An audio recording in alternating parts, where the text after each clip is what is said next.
And right alongside it, straight out of bedrock, Filthy Lawler.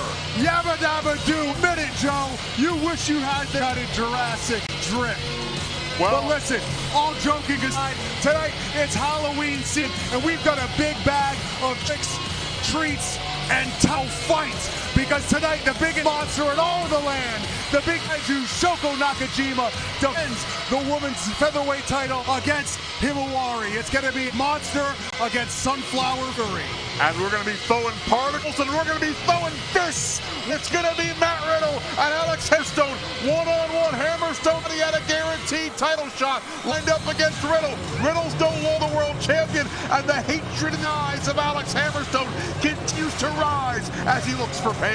And in the main event, it's not just any main event. It's a Luke dream match as Mistico takes on Ultimo Guerrero in the quarterfinals of the A Cup, the most prestigious tournament in wrestling. And it all kicks off with a match that's given wrestlers and fans nightmares for decades. Barbed wire, steel, rivets galore. You cannot escape the Chamber of Horrors. It's back. Take a look, Joe. Take a look inside the ring. The barbed wire, the steel, and the flesh is going to be in there too. The hell raising begins now here at Slaughterhouse. The following is a Chamber of Horrors match, and it is for the MLW World Heavyweight Championship. Introducing first from Venice Beach, California, weighing in at 220 pounds, Matthew Justice. What time we're in the Halloween spirit and see that set of gravestones, that gravesite Matthew Justice walked past, but Matthew Justice doesn't fear death. He doesn't fear the unknown. Matthew Justice embraces it. He's got a clear-cut advantage in this match because 2 years ago he was victorious in a Chamber of Horrors. Our next two competitors hail from the great state of North Carolina at a total combined weight of 455 pounds. Brock and the enforcer, CW, the Andersons. Tom, the Andersons come out together, but make no mistake about it, this matchup is not a tag team match. It's about individual goals. That's about individual goals, but I mean, these two are family members. You've got to imagine that they will do anything it takes once they get in there to make sure that one of two men walk out as the champion. The odds are in their favor as they can be in a match like this. Anderson's name has been in steel cages, bunkhouse matches, nothing resembling the Chamber of Horrors, and it's exact inclination we see today. Introducing next from Philadelphia, Pennsylvania, weighing 267 pounds, Mr. Thomas!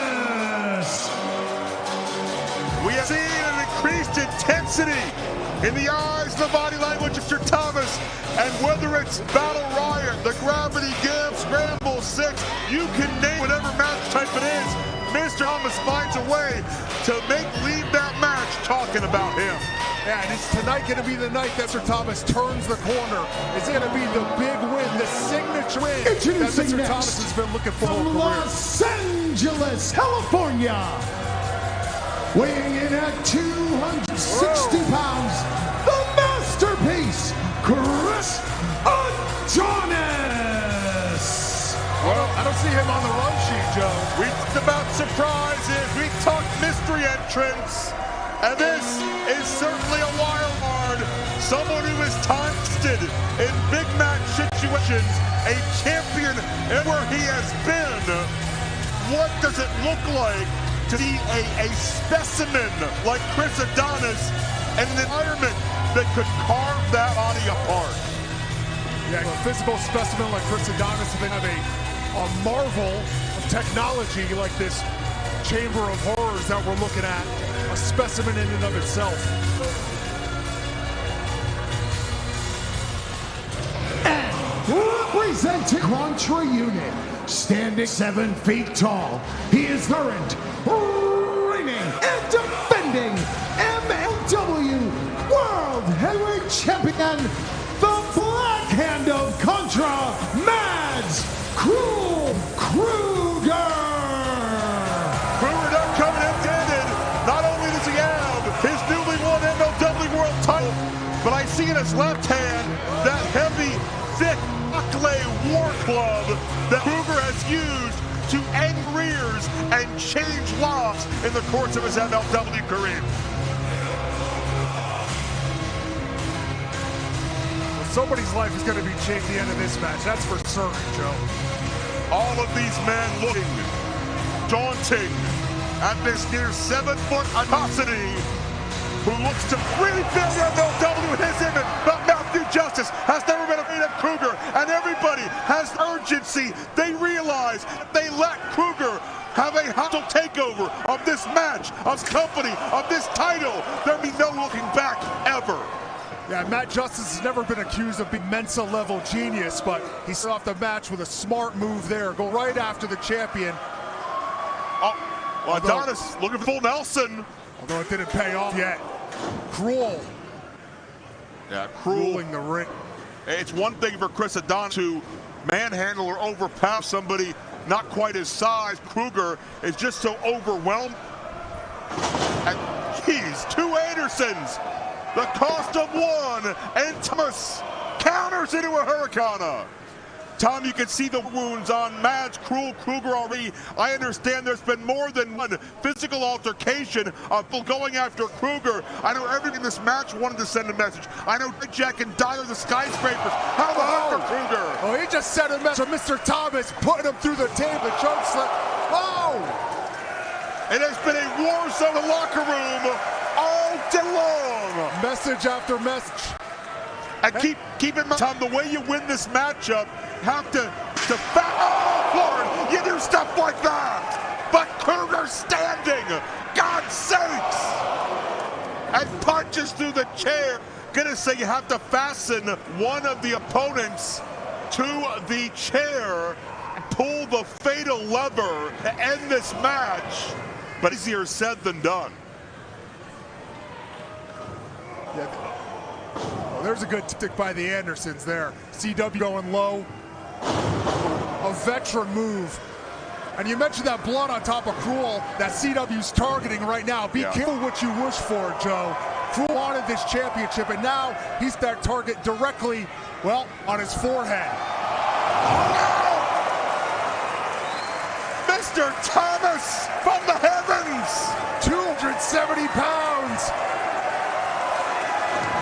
Thomas is chomping a bit. Oh. He is hungry. Opportunity.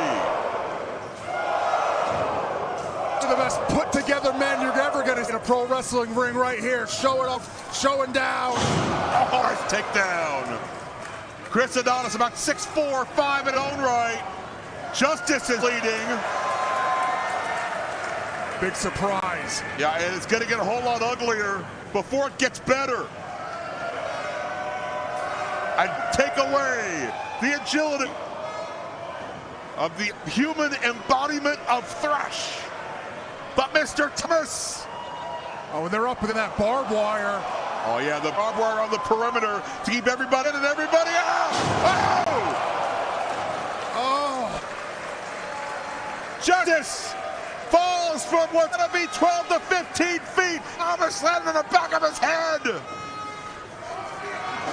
And there's the Adonis lock. And Brock picks out his cousin. We saw the Aces working together in War Chamber earlier this year. They were not successful. They blamed one of their partners.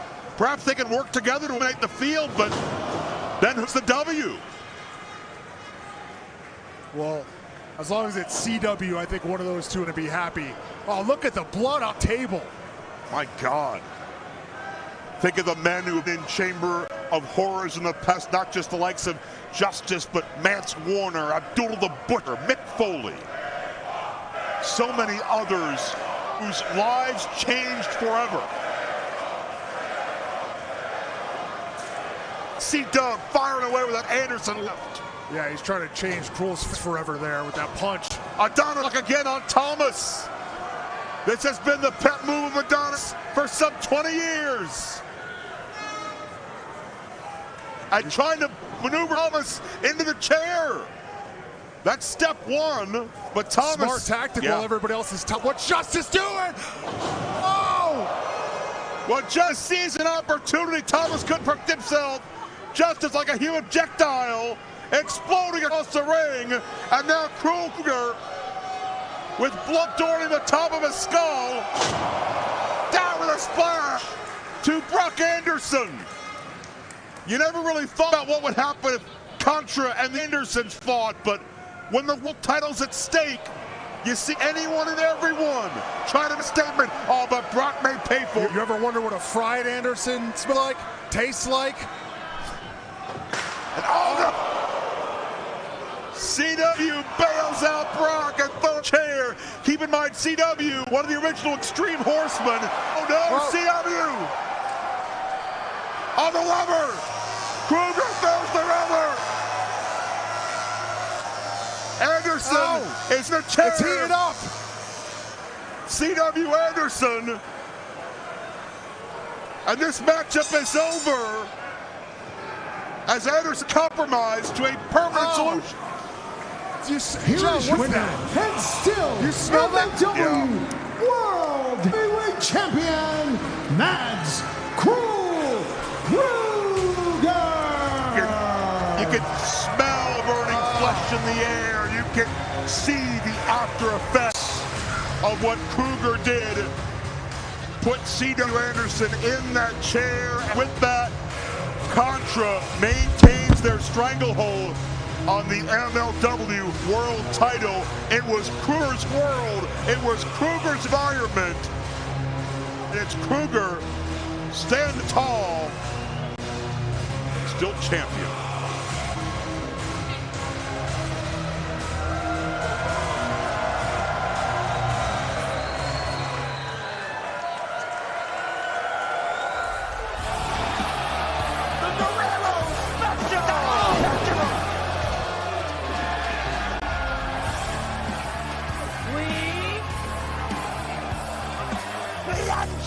To the floor! Oh! Feast your eyes! Choose!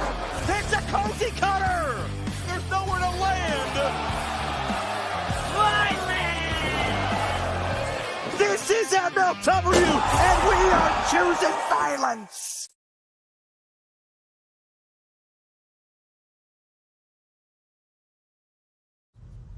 It's a 305 V8. Never owned a new car before. It's awfully fitting for a handsome devil rock star. I do know who you are. Well, that makes one of us. Hey, boss, can you do a mic check?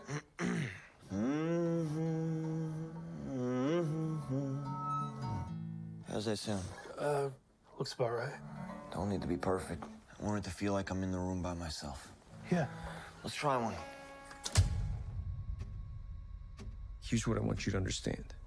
This is not about either one of us. This is not about the charts. This is about Bruce Springsteen.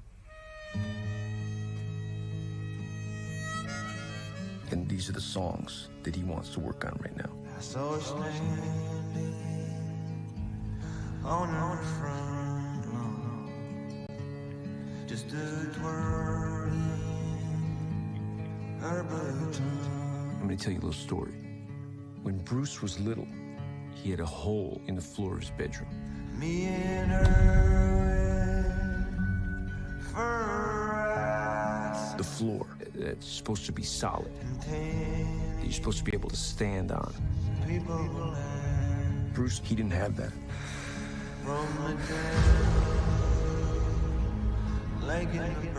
Bruce is a repairman. And what he's doing with this album is he's repairing that hole in his floor. He's repairing that hole in himself.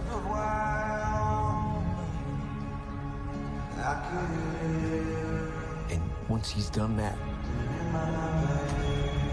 he's gonna repair the entire world. Trying to find some real in all the noise.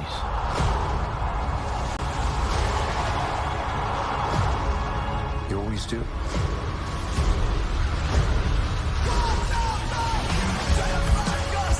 Baby,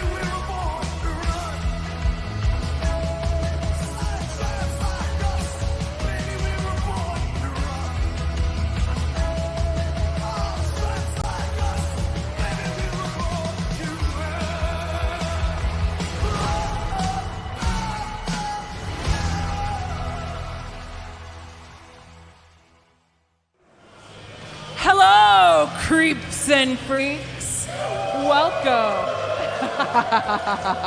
Welcome to the first edition of Shotzi's Graveyard Shift. Tonight, no one is safe. Not from the monsters in the ring, and definitely not from me.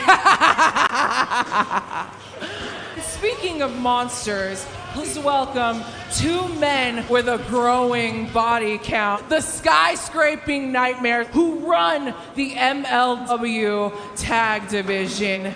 The World Tag Team Champions, the Skyscrapers! Well, we've seen the path of terror carved by Donovan Dijak and Bishop Tucker. Oh, yeah. St. Laurent not at his side, still certainly feeling the effects of that attack by Mad Rule Krugger a week ago, but still formidable in every sense of the word. Yeah, I'm still feeling the effects from the attacks from these gentlemen, and I use that term for loosely, the Skyscraper MLW Tag Team Champions. Guests on Shotzi Blackheart's Graveyard Look at these Shift. tough guys. I feel like I summoned two demons. That's right. We are in the house. They're always looking for a fight, but everybody there is a little punk. They're too small, they're too soft to step up because they know they get put down like nothing. Okay. Relax, big man. Oh, and Dijak, you look too satisfied over there with just one of those shiny belts. Every single person who watched MLW Fightland knows that Donovan Dijak should be the MLW World Heavyweight Champion. Definitely not that knockoff HIMAWARI piece of shit, Krule. Oh, okay. Well, you know, I gotta ask, what's up with your Hammerstone? Hammerstone? Yeah. Don't worry so much about Hammerstone, okay? Okay. That's business between him and me. Oh, here we go! Krugger out of nowhere! The champ's back! And the Side Death Squad! And we're picking up where we left off with this war of these California Oh, God! Oh. It is absolute chaos! The graveyard never sleeps, baby! Doesn't stop being chaos. After all of that, I think I need a drink. What do you say? Should we drink it up in the graveyard?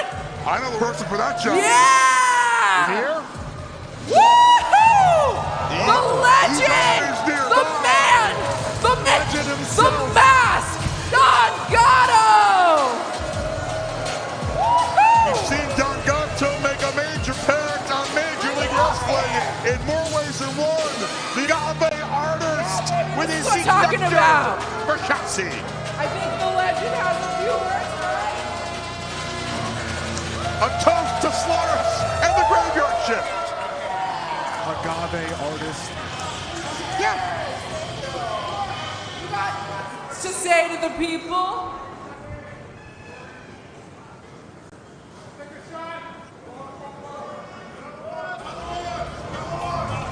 Oh, now what? Akira Kwan, Lucha Hunter. He got up close and personal with Don Gatto. No. I'll shut this whole thing down. Now, Don Gatto! He wants another taste. The second you got involved in Lucha Hunter business, you became Lucha Hunter business. So maybe I don't want to wait till November. Maybe I want to rip the mask off your face tonight. Destroy the legend of Don Gatto.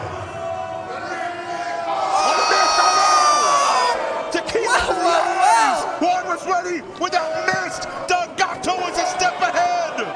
And there's the brass knucks, Joe. Oh, we saw these and Kwan feels the effects. Well, it looks like Don Gatto's tequila certified top shelf. I think we need another shot. Let me tell you, that tequila is damn good. Yeah, Don Gatto. That's right. Let's raise a glass to celebrate the comeback story of the year, the heartwarming redemption of Shotzi Blackheart. Yes. MLW really rolled out the red carpet for Shotzi, gave her the brightest spotlight, handpicked opponents from all around the world, even her very own show. But that's just what Shotzi does. She shows up and expects everyone to treat her like royalty. And doesn't care who she takes from in the process. She's a broad parasite. Everything that was given to her was meant for Priscilla Kelly. I was here when the foundation MLW was built on was poured. But I am not the Priscilla Kelly you knew. I am undeniably the most dangerous, the most vile, unnerving person in this business. I have been through hell and back, and I am coming home to burn the whole house down to ashes. And Shotzi will be my first act of arson. Don Gatto should have invited hell's favorite harlot to assume her rightful place at Lucha de los Muertos. Now, in Charleston, November 20th, Shotzi's blood will be on your hands. Hell's favorite harlot, Priscilla Kelly, November 20th in Charleston. And the Pulse Badass doesn't seem too bothered. Opera Cup coming next.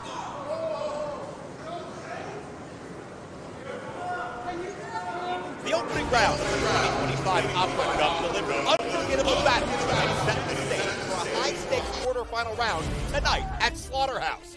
Let's take a look at how we got here. Austin Aries outlasted Kushida, one of the finest matches seen in an MLW ring all year. Then from there, Paul London overcame two-time World Tag Team Champion Okumura in a hard-fought battle between veterans.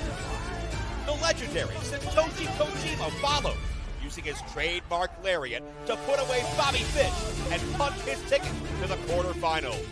Meanwhile, Volador Jr. and Titan delivered a Lucha Classico that had the crowd on its feet. MLW World Tag Team Champion Bishop Dyer made his cup debut, imposing his will on Anthony Green to advance. Ultimo Guerrero relied on his veteran instincts, pinning Espinhe to move forward. Ultimo in the quarterfinal. Sandokan Jr. scored a victory over Black Panther Jr., but an injury has forced him out of the tournament. Stepping in as an alternate, Star Jr. seizes the opportunity. And in a heated grudge match, Mistico conquered the Lucha Hunter and Kiro, keeping alive his quest to become a back-to-back Opera Cup winner. With the opening round complete, the field tightens and the stakes rise. Tonight, the quarterfinals get underway at Slaughterhouse. It's a generational clash as Satoshi Kojima collides with Bishop Dyer. Volador Jr. squares off with Star Jr., taking the place of the injured Sandokan Jr. Paul London battles Austin Aries in a showdown of honor versus toxicity. And in our main event, two pillars of Lucha Libre collide. Ultimo Guerrero against Mistico. Who will advance to the semifinals at MLW Symphony of Horrors on October 25th? Who will etch their name into the legacy of the Opera Cup? The history, the glory. The Opera Cup continues tonight at Slaughterhouse. Don't miss a moment.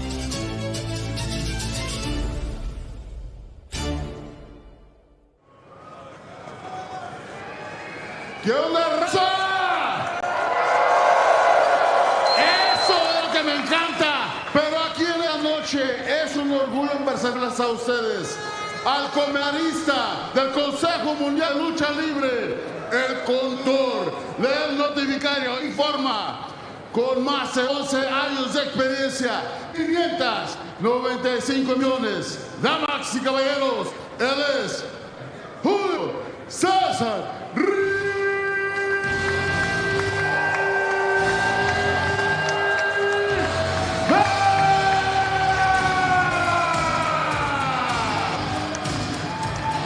The preeminent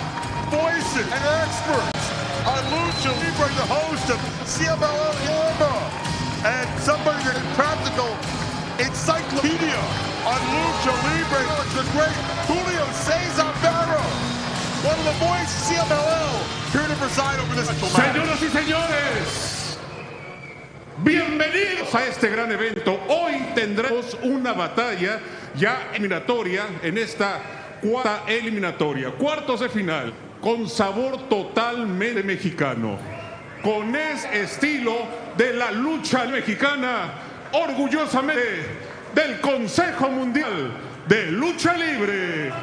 Demos la bienvenida, señoras y señores, al espectacular, al sensacional Star Junior.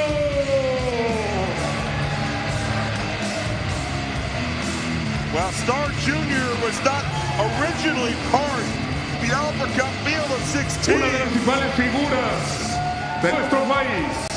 Un hombre que perdió la máscara en homenaje a dos leyendas ante Sandokan Jr., pero a partir de ese momento se convirtió en una gran estrella con el sello del Consejo Mundial de Lucha Libre aquí en MLW Star Junior.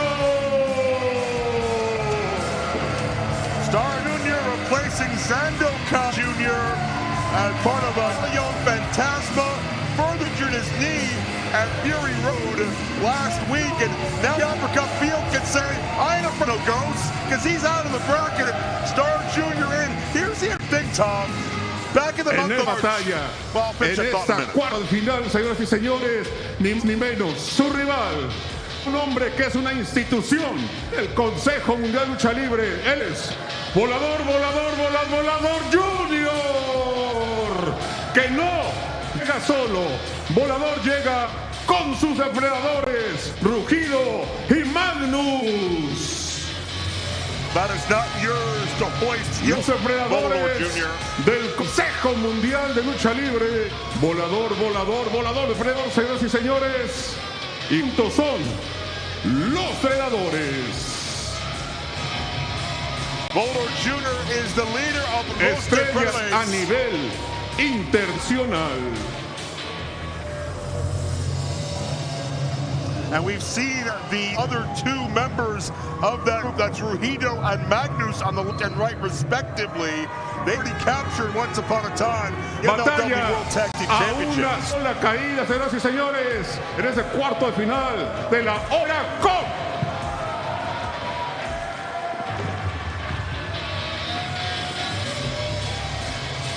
And immediately, even though so much prestige, respect, honor in these Alpha Cup tournament matchups, you have to wonder, with Rugido and Magnus on the outside, this matchup may resemble.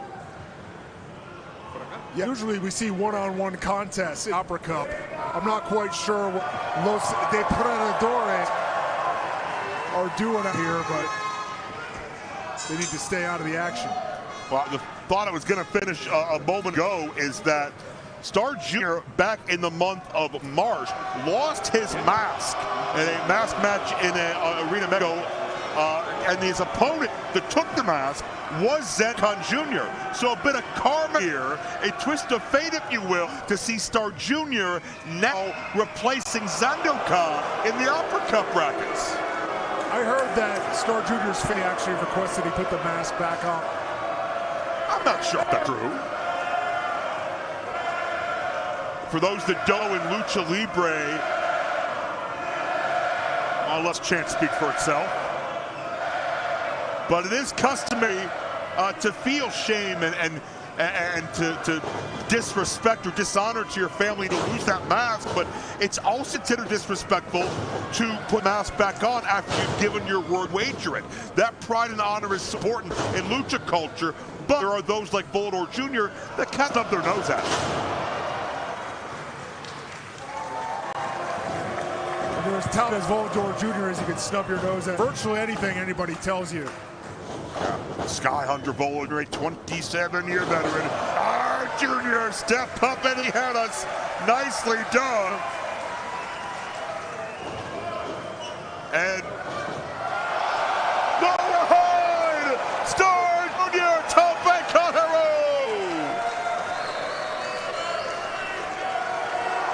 Volador got it. And Star Jr. celebrating up close and personal here in Long Beach. Oh! And there's a deep shot by Lujido. Every Gastineau is his best to call to the letter of the law, but still is in a position to have a decisive winner and loser. But Los Tejanos taking liberties. Oh no!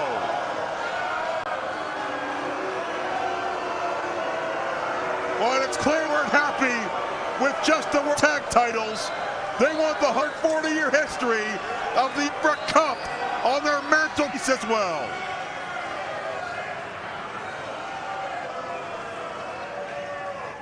They got Star Jr. right in the black hole there. And now celebrating. And like I said, this is not what we want to see in the Ibra Cup. If this is what this match is going to be, if this is what the rest of this tournament is going to be, I have big-time trepidation of what we're going to see from here. And into the comes Volador Jr., 2 and a kick out. Yeah, Volador Jr. back on top. How much of that dive did Magnus absorb? We saw Star Jr. fly through the ropes, take out both men. That's a great question. I think time will tell as Volador Jr. on the offensive. Keep in mind in the opening round of the Upper Cup, it was Volador Jr. who now goes in for the Cup 2 and a kick out. But snatched the mask off the head of Teton and rolled him up. Teton's defenseless. He couldn't defend himself, protecting his identity. Volador Jr., no conscience, no hesitation, any means necessary for that win. And it looks like it's escalated as we're now in the quarterfinals tonight. It's not Volador Jr.'s fault that some of these other guys are so ugly they don't want their face to be seen. Not everybody can be a beautiful man like that gentleman in the ring right there. Are you speaking of a beautiful Volador Jr.? Star Jr. firing away. Looked the same for long. Star Jr.'s held. Oh, look out. Various champs in various weight classes all over Mexico. A second-generation star, about a 15 pro. And he's getting his offense together. And there's a kick out. Great flip-in neck breaker from the side coming in, followed up a short senton and 2 count, but not able to put away Volador Jr. You know, it wasn't terribly long ago here in an MLW ring in New York City where Star Jr. got a win over Magnus. So certainly that bad blood may still hold true for Los Depredadores. And Volador slipping with a code red, but a count. My God. What a sequence. Way to turn the tides by Volador. Just when we thought Starge was on the offensive. A great counter. Keep in mind it's CMLL, it's MLW, it's New Japan Wrestling. Stars from all over the world have traveled to the Major League to try to win the Hour Cup, which lineage dates back to the 1880s. And it's Star Jr. looking for an opening. The best wrestlers from every style in the Opera Cup this year. See it, 2 of the best luchadors on the planet. Oh, what a leap! Skull's big! Is that gonna get off? No! A near fall. And many of these fans are complaining it was a long 2, but Volador slid the shoulder. Imagine being Star Jr. and being an alternate on the outside looking in, and then your name gets drawn to fill the gap, and you realize, oh! You've got to seize this opportunity if you're Star Jr. Volador fires back. It's going to be tough to do after a super kick like that right to the face. I was going to Star Jr. has the crowd behind him. You could feel that energy in here. No doubt. People, and he needs to rid that. They love the tenacity of this young kid. They know Volador Jr. takes shortcuts. They know Volador Jr. is maybe the top rival of Mistico's over the past decade and a half. Oh, Star Jr. Oh, no! A great counter again into the Destroyer. Spiked him! And Balor Jr. Fantastic counter. De esta batalla, señoras y señores, y pasando a la siguiente ronda. Volador, volador, volador. Depredador. México sigue adelante en Opera Cup. There you see more spiking Star Jr. on the top of the head. Crazy. Stacks the weight and get the win. Los Depredadores stand tall. At this particular point in time, there you see, Tom, the updated bracket. We have our first of 4 semifinalists. Volador Jr. moves on, and you said it right, Joe. Los Depredadores stand tall. We'll find out who will go on to face Volador in the next round. It's either going to be Satoshi Kojima or Bishop Dyer. We're going to find that out later on in this broadcast. But Tom, as much as it was an impressive move that Star Jr. away. Please, not now. You got to put a lot of assist on the plate of Trujillo and Magnus. They got very overly involved and affect that outcome. Yeah, I hate to take anything away from such a great competitor like Volador Jr., but you have to question what Los Predadores were doing here. And certainly it didn't play out Star Jr.'s favor. Well, but Volador does move on to the semifinals. And speaking of the Opera Cup, some huge news for this year's finals. The tournament dates back to the 1880s, and for the first time in over a century, the finals go back to their roots inside an opera house. What? Joe? Yes! We're really doing this? We're doing it? We're going back into the operas? We will, just don't hurt me, please. The finals will be hosted in the Charleston Music Hall, building erected in 1850, older than the Opera Cup itself. You see, the Opera Cup got its name because the tournament was for years in the grand opera houses in the late 1800s, the early 1900s, took place on a stage while gentlemen and ladies dressed in their finest attire, even than me and you right now, watched on from the seats of the gilded opera houses. And in 2025, it's in the MLW, hopping to Sheeta's DeLorean and going back future for the first time since 1918. The Opera Cup Finals return to their first setting on stage Charleston Music Hall 140 years ago. But not all. We got a lot more to come later tonight. Riddle and Hammerstone are on a collision course here at Slaughterhouse. The one of the MLW World Champion, but certainly in both of their crosshairs. Sho Nakajima and HIMAWARI, Joshi Pro Influence with Featherweight crown is still ahead as well. And not only that, we're going to see the rest of the quarterfinal round capped off by Mistico and Ultimo Guerrero. That's all still to come on Slaughterhouse. Following is a 2025 Opera Cup quarterfinal round bout set for one fall with a 30-minute time limit. Introducing first from Kansas City, weighing in at 285 pounds. He is co-holder of the MLW World Tag Team Championship, one half of Skyscrapers, Bishop Dyer! Bishop Dyer is about 6'8". He is the Nomad. And it was Anthony Green in the first round that felt Dyer's wrath. But again, an opportunity for someone like Dyer to come in, still relatively new to the Major League. Already went after the tag team champions. Could have the Opera Cup resume as well. Yeah, Bishop Dyer has been one of the best fighters on the planet for years and years.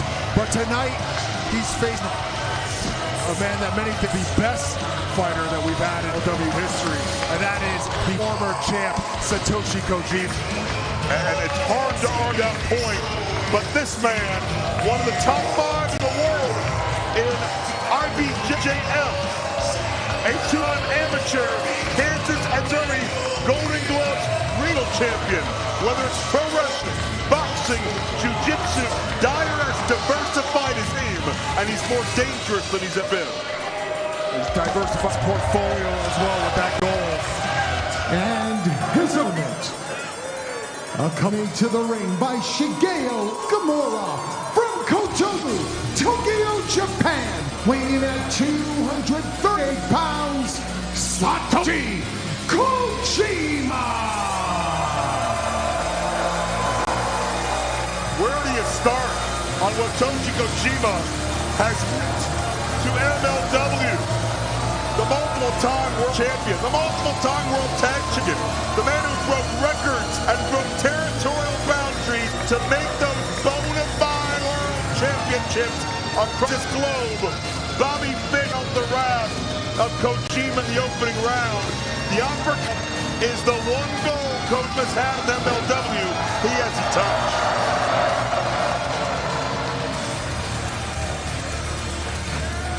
The love, the adoration, everywhere we go, from coast to coast, from continent to continent, everybody adores Satoshi Kojima.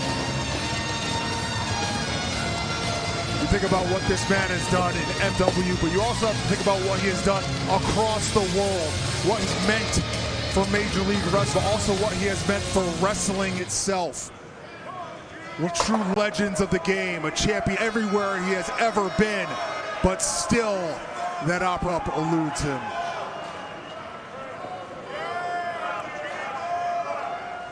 Kojima has his work cut out for him, but we saw Kojima overcome a similar fleet, certainly in terms of size and striking ability. He's not going to have to overcome the crowd. Clearly, behind Kojima, the legend. Yeah, so much to come here on Slaughterhouse. Of course, Riddle and Hammerstone. Already so much already happened. Mads Krugger retaining the world title in the Chamber of Horror. Priscilla Kelly asserting her intentions to target Shotzi Blackheart here in MLW, and one shot at Don Gato Tequila. Seemed like Shotzi was ready for a fight. I think Shotzi's always for a fight. I'm not sure she needed that. Yeah, that's true. That shot from Don Gato. Well, we're looking ahead to Charles for that, as will be the finals of this opera. But right now, one of the men will join the Final Four into the semifinals. They'll go on to Symphony of Horrors coming up in just a few weeks. Yeah, when I look up this matchup, Joe, I think coming out of this, that whoever wins this is the clear-cut favorite. When you look at the rest of the field, it's comprised of men who are smaller. They have different styles, some luchadors, Austin Aries, Paul London, and then look at these two big, powerful competitors, a near giant in Chip Dyer, and a man who's 250 pounds of carbohydrates ready to strike at any time. Kojima. Well, that's certainly a bold prediction, Tom, and I'm not armed with that. I respect the hell out of you going out on a limb with that, especially on a night where we're going to see Mistico and Ultimo Guerrero in one matchup. Kojima, nice hip lock. I started to say a moment ago, Kojima overcame the 6'7" Mr. Thomas in a lightning match a few weeks ago. Thomas blatantly tried to take Kojima out of the uppercut and take his spot. So Kojima, much like many people in MLW, been a walking target these past 9 weeks. Kojima, one of the few men so far that is able to defeat Father Time and time again. But eventually it's going to catch up to him. One of these days. Is tonight going to be that night? Well, Bishop Dyer, hope so. Here's something, Tom, I think you can be very first-hand on. And, speaking of hands, you do not see St. Laurent out here. Of course, Laurent, you got to believe, still feeling after effects of Contra, Mads Krule. How does that change how Dyer may approach a big match like this? Well, I'm sure that St. Laurent and I'm sure that Dyer have given plenty of input to Dyer into the game plan. And there's plenty of tape to find out Kojima. Well, it's quite bold to engage in a chop-based offense on someone like Kojima. I'll put it that way. I don't care how big you are. I don't care how bad you are. Nice charge through on the clothesline, though. Dyer has Kojima at bay, and not many men have done that kind of damage with Kojima in just one shot. But this is where Dyer will thrive on the outside. Yeah, take a look at Kojima's chest, already beaten up. Right on that formidable heart. You can see it's nice and red. Dyer is not looking to advance, but is he also looking to send a message? Is he thinking about Krugger? Is he thinking about Contra? Is he thinking about Riddle or Hammerstone? Better be thinking about Kojima. Yeah. Even though he may be offensive now, Kojima can fight back at any second. This man has heart year after year after year since the 90s. And that's certainly spoken by an expert in the field, 2020 Opera Cup winner, Filthy Tom Lawler. Absolutely one of the greatest joys of my entire career, holding up that Opera Cup in 2020. Yeah. Oh, and there see 1-2 chop attempts. Dyer could have broken his hand, and Kojima may break Dyer's jaw. Unloading, look out, no one's safe. Kojima, referred to by me as the father of MLW. We did so much to lay the foundation of what we are today as we see the past, the present, the future collide in this one matchup only here at Slaughterhouse. But Kojima, Dyer gets desperate. I was about to say it. Kojima's certainly a part of MLW's past, but it doesn't mean he's not going to be part of its future. But Dyer has other ideas. You wondered what St. Laurent might have added to the game plan there. That looked like a tactic straight out of his book. Yeah. If he can read. Dyer looking, back suplex. Very adept at those suplexes as Dyer Kojima kicks out. You can see the redness, the welts on the chest of Kojima. Dyer's done his damage. Dyer, an athlete, is pretty much his entire adult life. NFL background in the Cardinals. Oh, nice takedown. We talked about jiu-jitsu and boxing acumen during entrance. So many ways this guy can hurt you. And he's using all of them right now on Satoshi Kojima. That he thought that was a pinfall for a moment, but it was not. It was a blatant choke. The knee was in the pipe, and Dyer was holding the notch closed on Kojima. And whether that was a mind game or just a chance to sap the breath out of Kojima, either way, it is all Dyer dominating, thriving on momentum he's built over the past few months here in MLW. Yeah, we've got to wonder how much of a toll has this tournament taken on both men so far. Many fans looking on with concern. So many idolize Kojima, have followed him for decades. Right, but we saw him against Mr. Thomas, as you mentioned weeks ago, another big, powerful individual in a lightning match. And those two were throwing bombs the entire time. And now he's in there with another gigantic man. How much more damage can this man take? I feel like I'm a broken record. Like I say that repeatedly about Kojima, and he fires back. But as we got him lay on the ground, you've got to wonder how much more can he take from Bishop Dyer. Kojima has resiliency off the page, but at the end of the day, he is a human being. And wait a minute, for a reversal, but Dyer slides through. Great agility by the big man and crashes in with a clothesline. This Dyer never stopped moving. The momentum created by Kojima came back to bite him when Dyer boomeranged back in with that clothesline. And Kojima disoriented from the beating that he's taken a little bit. Took him a second to get his bearings, and that was all it took for Dyer to land that clothesline. Oh, missed the elbow. And here's Kojima going rock fire. Chop straight from the proton back, Joe. Dozens upon dozens. He's gonna go stuff Dyer's chest with those chops. Forearm connects. I think he says an expletive right here, so I'm not gonna repeat it, but beautiful elbow drop. Darn no. Thought we were gonna have a 3, Joe. And Kojima a half second away from advancing to the semi-final round. And could be motioning. He's got arm in position. Could it be Leliato? Softening the big man. Dickus style.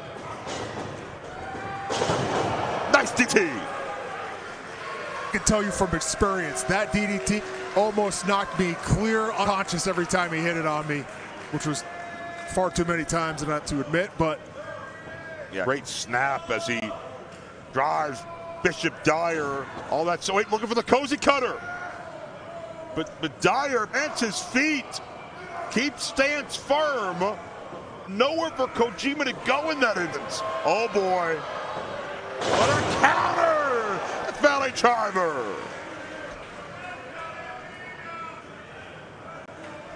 I'll tell you what, Tom, every single round, every single match of this Opera Cup has over-delivered, main event quality and then some, and it only gets more spectacular as we get further down on the field, as both men back to their feet, and Kojima with a home run to the outside. A second attempt, Cozy Cutter scores! Right again, but he paid for it. Does Kojima have enough left to the cover? Kojima, yeah, drape an arm, anything he can do, hooks a leg, there you go, 2.5. And if Kojima had the wherewithal to get in sooner, we could have a semi-finalist already, but we made one maneuver away. Kojima, sure is his target. No, get countered. And Kojima tastes deep six, but he kicks out. The legend lives on, Joe. My God. Dyer breaking out his biggest hits. And Kojima showing that resolve. On a suplex from that height will take a lot out of you. The press, and Kojima slides a shoulder. Kicks out again. I gotta ask you, is it Dodge Straits now for the Bishop? Oh, wait a minute. What is he left? Oh. We just saw that from Kojima. Dyer gonna beat Kojima with his over. No! Kojima face first! Levioto! What? I don't believe he kicked out at one! Did I just see that? Kojima hit him straight in the face. Kojima, back a horse, second Levioto! Hooks the leg! Coach just moving on! Here is your winner, advancing to the semi-final of the tournament, Satoshi Kojima! You want to talk about earning this one? Kojima did every step of the way. You see the rat fire chop to Kojima. Sifu took the air along the Bishop Dyer. The father of MLW right here. Bishop Dyer, daddy's home, B. You're going to bed. The first didn't work. The second one did. Satoshi Kojima, his tag team partner and friend Omura, cheering him on. One more big mountain to climb. 2 more victories to get to the summit. Will Kojima add the R Cup to his incomparable MLW resume? And Kojima, showing respect, knows that Dyer was a valiant fighter, a formidable test, and wants to show gratitude for a good fight. Oh! That son of a... Come on! As we look at the updated brackets, Jima Volor Jr. a semi-final round. What a fight it's gonna be! Legends of the Squared Circle are gonna beat in the next round. Yeah. Can't wait to see that. And we're gonna find out 2 other entrants that make it to the semifinals. Wait a minute! Something in the back! That's Dijak! That's Krugger! They're fighting again! Again! We need more people back there! This has been happening! Come on! This has been happening since before we went on the air! We gotta get these stopped! There's blood all over the place!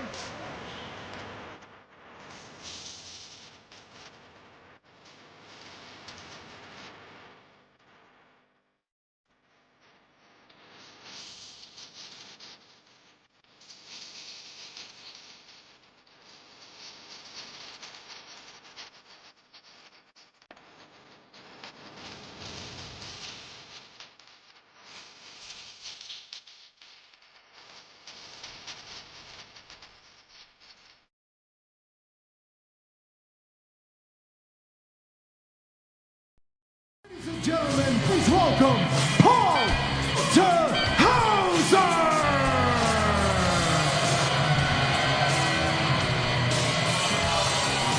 All right, going to be joined by a special guest, Paul Hauser. You see, he's got some rubber in the uppercut. Maybe wonder he'll be in the bracket. Did you invite him over here, Joe? Well, I don't want to cause any friction, all right? I know you guys have a history. Are you trying to get into the next Ghostbusters film here? You want to use the connection? What's going on? You think I'll press my gun? Absolutely no. Well, Paul Hauser has a vested interest in this particular matchup. Mr. Hauser, welcome, sir. Welcome to Cat Terry. Good to see you. Mr. Lawler. Think it's going to be okay with us, right? Oh, yeah. No, absolutely. Okay. I've cooled off. Keep things cordial. I'm still blowing up from that. Well, Paul, congratulations on all success. It'd be quicker to name the movies you have been in this summer, but I appreciate every single one. You're doing great work. Thank you, brother. Life is good, but I'm here doing favorite thing that I do is be a part of the Major League family of The wrestling. following is a 2025 Opera quarterfinal round set for one fall. The 30-minute time. Introducing first from Milwaukee, Wisconsin, weighing in at 202 pounds, the king of controversy, Austin Aries. This is our third quarterfinal round matchup, and in many ways, this man was the biggest X Factor, and it had been 6 years since we'd seen Austin Aries in the MLW ring.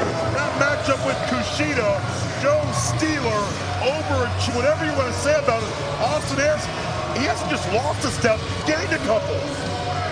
Yeah, I mean, this guy, he hasn't aged. Uh-oh, he's got a mic. He's not shy about speaking his mind. I need all to be quiet for a second because I need something. I need to tell you all something.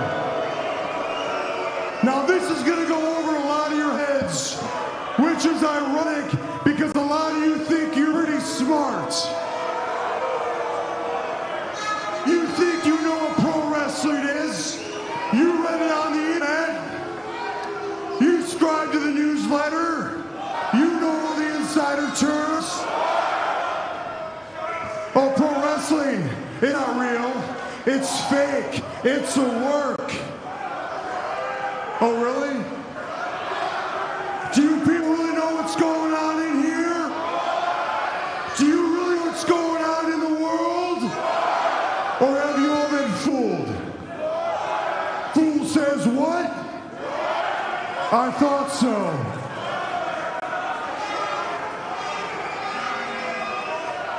You people think I'm the bad guy. You people think that I'm a terrible human being. You say, Austin Aries, you lie. Austin Aries, stick your thumb in people's eyes and you cheat. Austin Aries, you steal the spotlight from all the wrestlers. Covering all the bases. Let me tell you something. The news lies to you. Your politicians, I don't care if it's the left wing or the right wing, it's the same damn bird. Along with the banks, they lie, they cheat, and they steal from you every day. Kind of irrefutable. Don't even get me started. Don't even get me started about the corporate food system and their team partner, the healthcare system, who robs you of your health and your happiness. One of them feeds you garbage to make you fat and sick, while the other one pets pills to you to make sure you feel that way. Austin Aries not trying to make friends in Long Beach. Have you ever made a friend?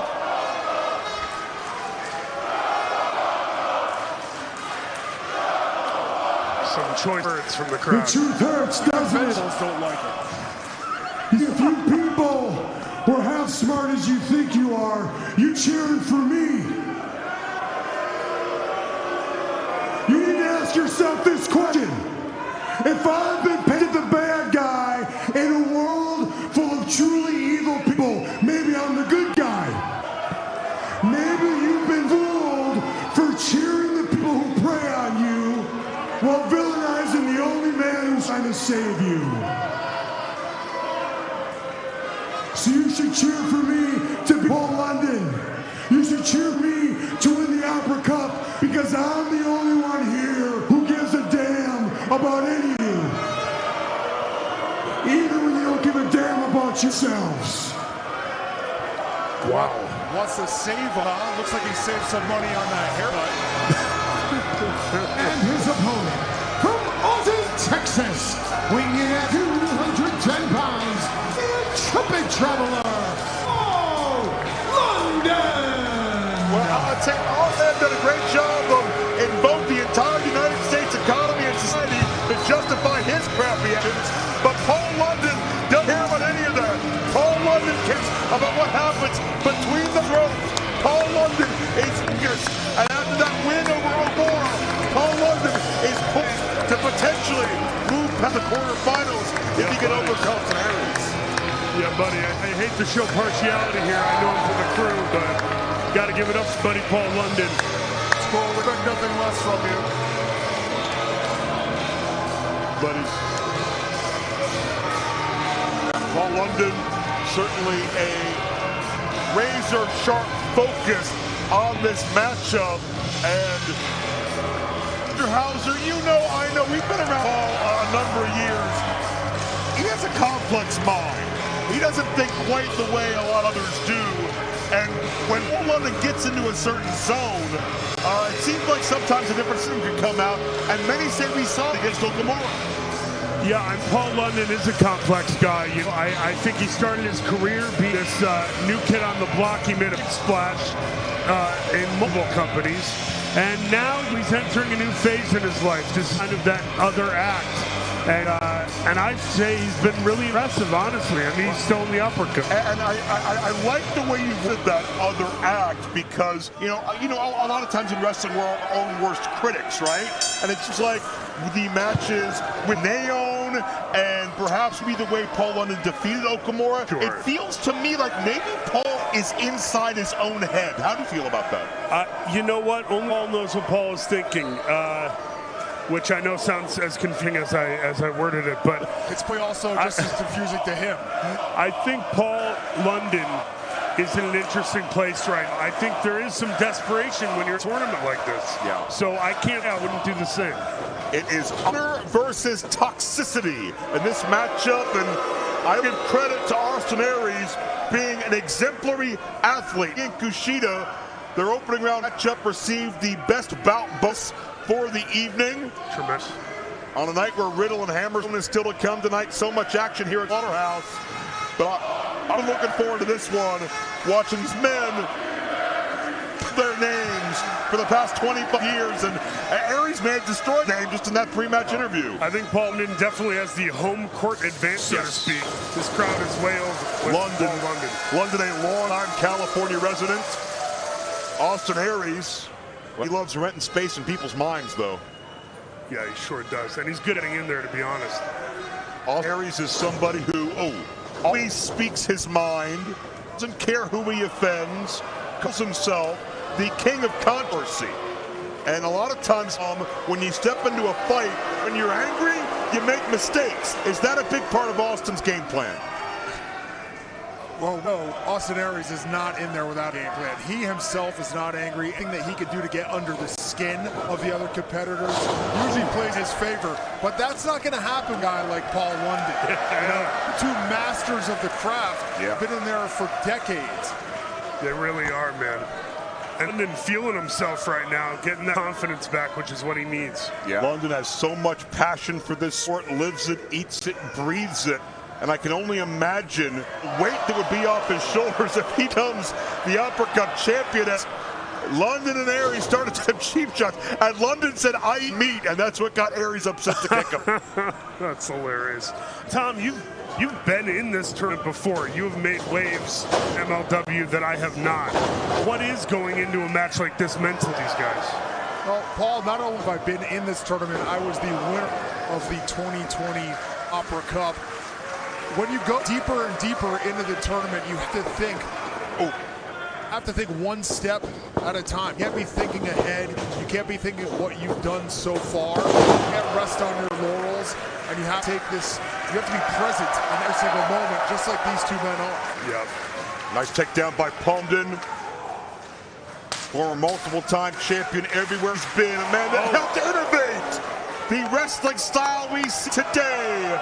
One of the originators in MLW back in the early 2000s. And London still going strong to this day. Mr. Hauser, have you personally spoken with Paul London much lately? Are you guys okay? It seems like you caught some strays when London was frustrated. Vicious chops from Paul. He's really going on all the stops here. I love seeing this. You know, it's as far as Paul and I right now. As far as Austin Aries had busted a phalange in his finger. That was rough. But London and I are good, I think. You know, we haven't touched as much lately, but that's indicative of how busy we are, not how we feel about each other. I think it speaks to the folks of Paul London as well. He's really in another zone right now. Normally London, loves to have a good time, loves to make people laugh, but it's all business here as they count off the thrust kick. Yeah, and he is going to have to retire the humor in this match. Austin Aries is not one to trifle with. Well, Aries going to the eye there. Ooh, come on. London was Texas Cloverleaf. Maybe a shout out to his home. Come on, ref. And Aries with a left arm closed. And curiously, gentlemen, both men used a shot to the eyes to advance in the opening round. If that plays a further factor, Aries, Tom, you know from our commentary up here, was a frequent proponent of the eye poke to win a match. Yeah, Austin Aries, make no bones about it. He will do whatever it takes to. I want to go back a second, Joe. Talked about Paul London eating, breathing, living wrestling. You could say the same thing about Austin Aries. Much as we don't like him, this man eats, lives, breathes professional wrestling. My God, Aries going back to the face and eyes right there. Vicious elbow to the middle of the back. And Aries now into the lateral press count. I can tell you, I have seen Austin Aries as a world champion multiple places. I have called Austin Aries world titles before. He looks just as good, if not better, than he did when he was a world champion. And that speaks so much to the care that Aries takes in his training, his diet, his conditioning, and how seriously he takes the uppercut. Pains me to say how good he looked. Coming back after we hadn't seen him for a while. Well, not only how good he looks, but how he performed against Kushida. Great combo. Patented Austin Aries there. That pendulum elbow on Austin Aries' staple. And he savors in disdain from this sold-out Long Beach crowd. There you go, Paul. Yeah, Paul had it scouted. Yeah, got the knees up on the senton coming in. Yeah, Aries might have got hit right in the thigh muscle. And Aries to the outside, right on the bus. Capitalize, Paul. Come on, baby. And with this can come opportunity. London scores the baseball slide. Beautiful basement kick there by my pal Paul London. Yeah. Come on, Paul, stay on him, baby.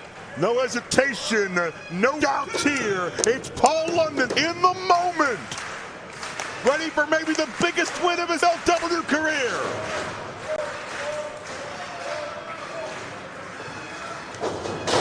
Beautiful belly to belly suplex, my goodness. Incredibly done. Shades of Owen Hart there. Keep in mind, still ahead tonight, Mistico Ultimo Guerrero, our main event, other quarterfinal round matchup. The winner of this match will meet the winner of that match. London trying to knock some sense in the head. A heel kick might do it. Cover him. Aries is not moving. Slow to cover there. Lund cover. And Aries kicks out. Sorry, I'm trying to broadcast here, but I'm getting a little caught up emotionally. Well, he strung together quite a series of offense there, but wasn't able to capitalize. You're right, Paul. Listen, Paul, I know you've seen Paul London at his best and at lowest recently. You know what this would mean him, and I know what it would mean to you as friends, so I respect and understand that. But thank you, I appreciate it, man. I really do think, honestly, booking-wise, this is interesting. These two guys... What IED drop kick! My goodness. These two guys are very evenly matched, are they not? Very much not so. Right now. Two men who helped build the style of pro wrestling we are today. Oh, God. London, so many tools. Dude. Oh God, what a bad landing. Paul London cracked a bird on the floor. Paul hit hard, and this match may be right now. Come on, buddy. Paul's got 20 seconds to get back in the ring in Major League Wrestling. But Aries, oh, the heat-seeking missile! And he scored big with it. Unbelievable dive by Austin Aries. London looked like he got shot out of a cup. Come on, Paul. Come on, buddy. Oh, Walter Hauser overcome with emotion over here. Hey, wait a minute. Get your fat ass down. Slap that shit off your face. What match, pal?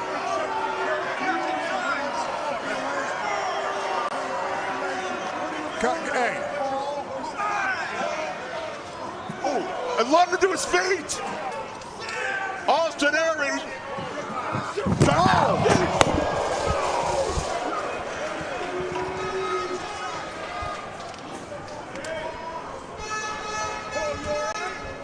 Guys, you okay? What in the world? Oh! What just happened? Are you all right, guys?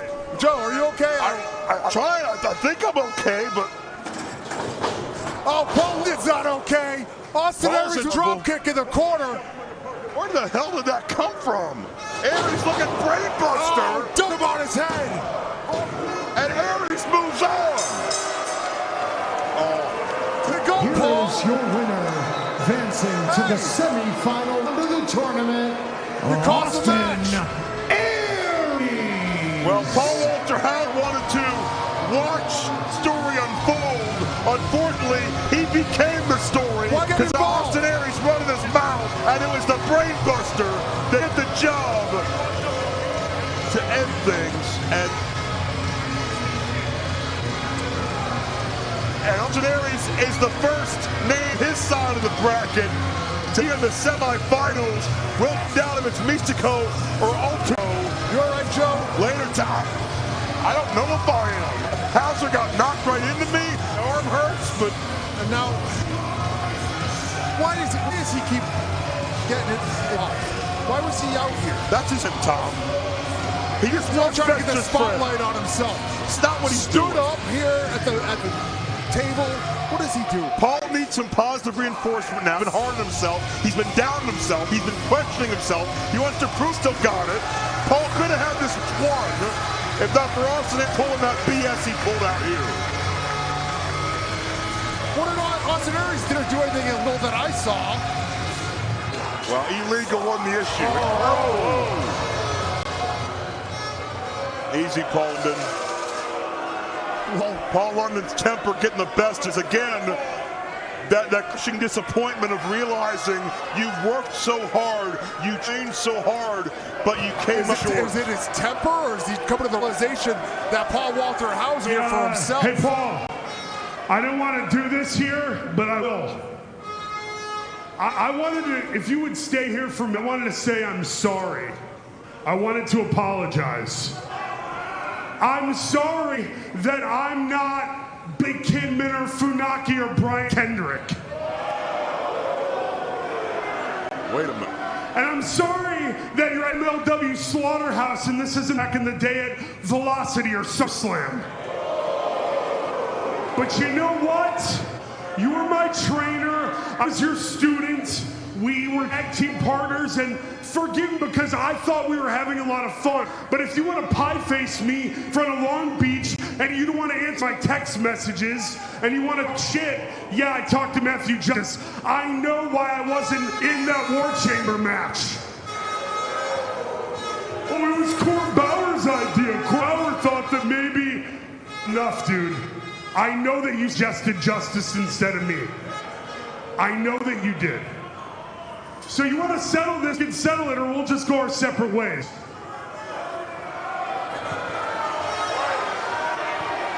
Well, we apologize for a lot of their marks, as obviously tempers are welling over between Hauser and London.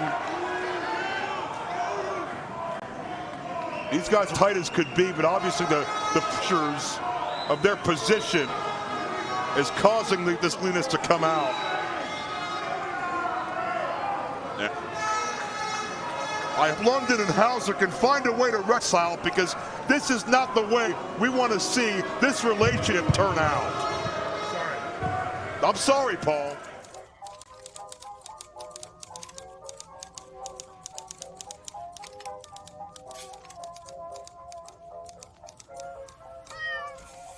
Meow.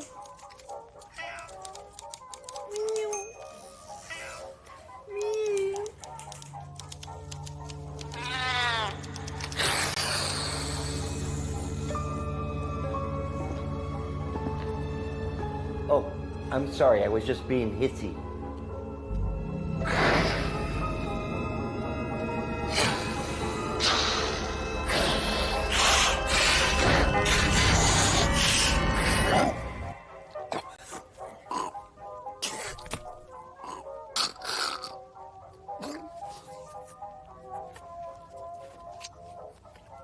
What's wrong, Holmes? You got a hairball? It was licking a cat, and I must have gotten some of the cat hair in my throat. What the fuck is wrong with you?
The following fight is set for one fall with a 30-minute time limit. Introducing first from Allentown, Pennsylvania, weighing in at 216 pounds, the King of Bros, Matt Riddle. Well, November 20th in Charleston keeps getting bigger and bigger. That'll be live around the world. We hope you can all be a part of that. But right now, we're all about to be a part of a matchup that one time we thought may have been for the MLW World Championship, but for the first time in a good long time, Matt Riddle out a title belt around his waist. We'll see how he can rebound. Yeah, wild scenes last month, Texas. Left Matt Riddle without the MLW World Heavyweight title in the possession of the Contra Youth and Mads Krugger at the time, but the Rude looking to bounce back. Well, you know he always knows how to relax and have fun outside the ring, but you also know very well, being a part of the fight camp that led him to the world title, that when the bell rings, when he gets the ring, that's for you, pal. A switch flips in Matt Riddle. Have you had much talk with him from a fighter perspective? You know, to be quite honest, Joe, I sent in some tape. I did some study, Hammerstone from Matt Riddle, but I spoke directly with him, no. But he's prepared as always. Look, in great shape. One of the best fighters on the planet for the last 15 years. And his opponent, from Phoenix, Arizona, weighing in at 270 pounds, Alex Hammerstone.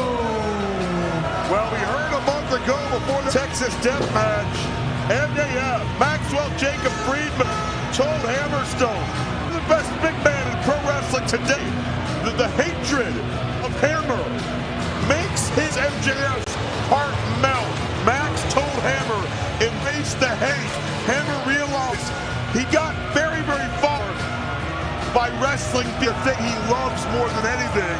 But now that bitterness, that disdain has taken over, and Hammerstone hates that which once loved. Yeah, Hammerstone in the past few months has just been a different beast, Joe. And I mean, I don't use that term lightly. Look at this man. Well, Hammer has inserted himself in the MLW World Title picture.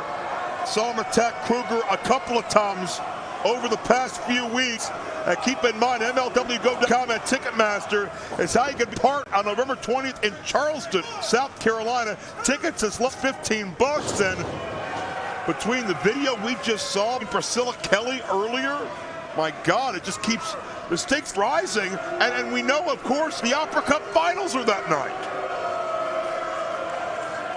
What a spectacular night it's going to be in Charleston, South Carolina on 20th. But we can look ahead. We've got Matt Riddle and Hammerstone battling it out right now. Riddle going for a rear naked choke. Yeah, he moved to the back of Hammerstone quickly after getting thrown off a second ago. But Hammerstone now catches him in the corner. Riddle has those fighting instincts. He knows he's outside. He knows he's outpowered. He's got the strength of the big man early, but easier said than done. Yeah, it's a catch-22 because you have to make Hammerstone tired, but you can't do that without attacking him. And every time you attack him, leave yourself vulnerable. Hammerstone has put an incredible amount of pressure on himself to prove his best days aren't behind him. He said, quote, "I was supposed to be next." That's why he attacked Krugger. That's why he's come to this matchup upset, because it should be, in his eyes, his MLW World Title match. The world still Hammerstone held proudly, carried this company for a number of years. I mean, it's tough to argue with Hammerstone's viewpoint there.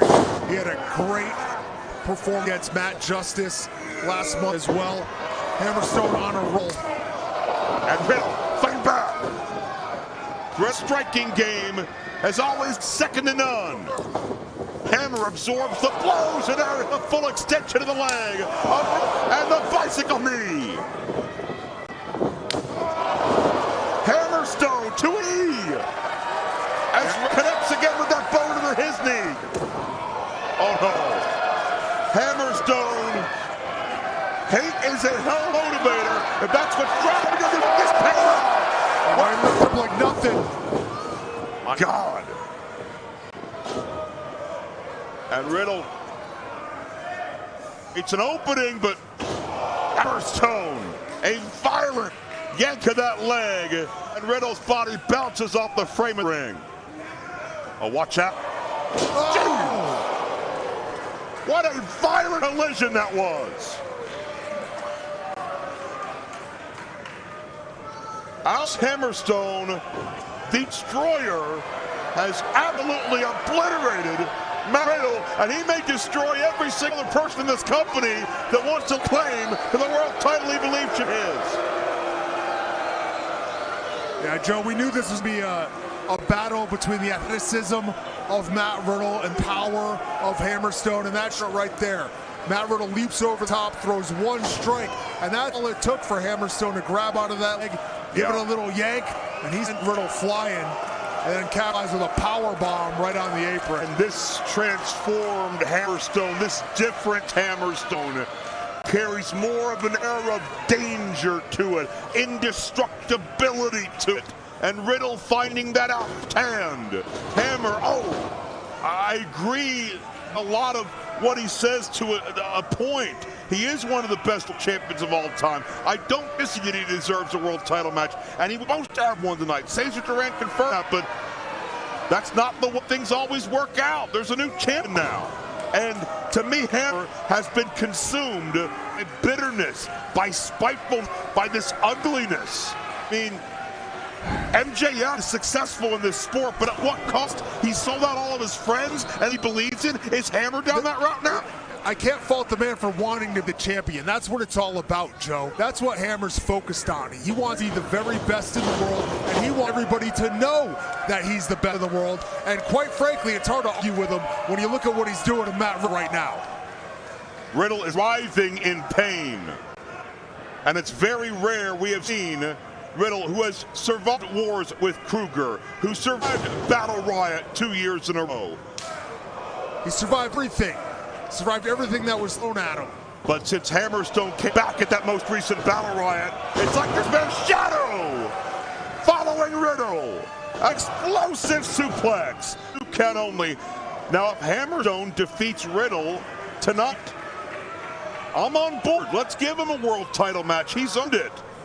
But that's easier said than done. Either one of them could be vying for the world title. Matt Riddle's a guy in his rematch.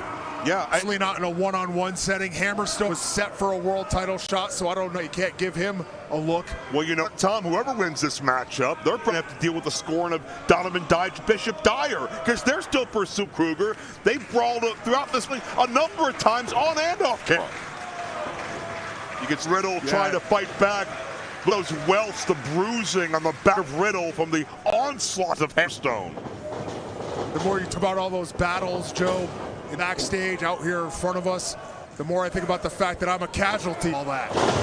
That's unfortunately true, and we certainly wish you a speedy recovery. I can't wait to see you back in the ring with the likes of Hammerstone and Dijak and Krugger and competing to capture the world title. I don't know that I want to get there with Hammerstone now that I'm looking at him up close and personal ringside. Yeah. Hammerstone shared a beer eye to eye with the devil and decided he liked what he saw. And that nightmare pendulum inside cradle. Riddle counters. Hammerstone caught off guard. Oh, beautiful knee. All flush in the face. That faux flash, that could be the last thing that Hammerstone sees. Flashing before his eyes. The kneecap striking him right in the face. And this is Matt Riddle's best opportunity that we've seen so far.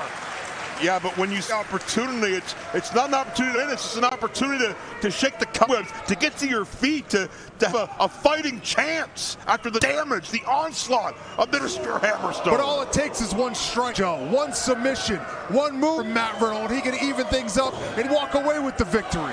We've seen before, but Hammerstone, punishment he absorbed in the death match a month ago. The strikes he's absorbed from Riddle, who is a strike master dating back to UFC days. And Hammerstone responding in kind.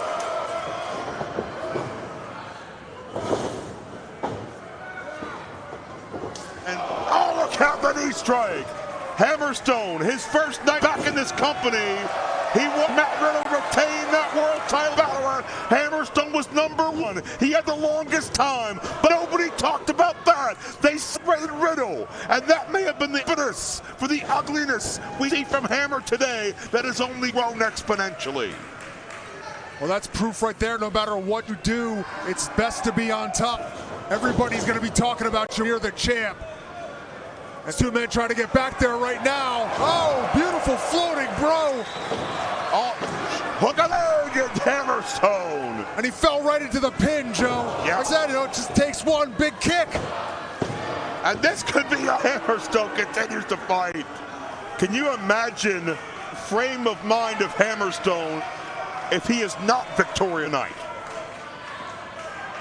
I don't want to imagine that man's frame of mind at any point during the day, I don't think. And these fans chanting for the bro. We're gonna take maybe one more hands.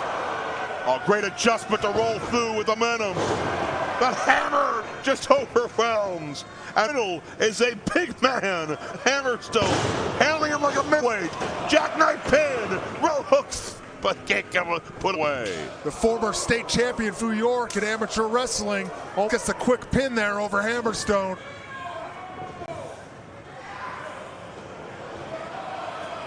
Oh. Just overwhelming power.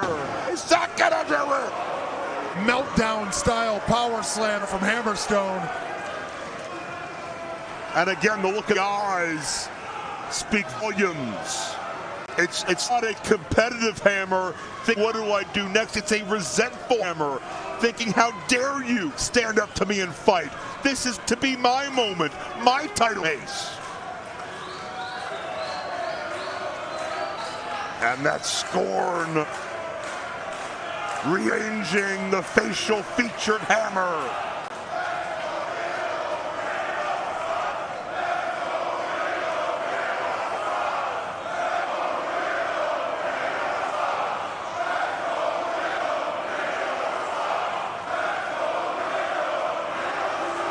These champs Hammer hears were once for him as he charges in. Bono is waiting. Like I said, all it takes is one submission. Oh, but in the ropes, it didn't count. Hammer overpowered it for a moment. He locked it back on. He's still for that triangle choke. If he could lock his legs, if he get that right shin. Smart move by Riddle. Get his shoulders on the canvas, but almost planted to the canvas by Hammer. Good. What a physical fight here at MLW Slaughterhouse. Major League Wrestling choosing violence again.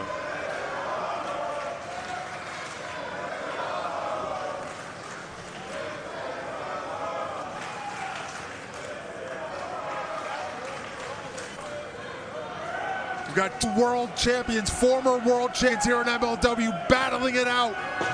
Oh! Oh no! Referee Gastineau caught crossfire. And I'm not sure how to take that. It did not look inadvertent on the part of Riddle, but Hammerstone sees an opportunity.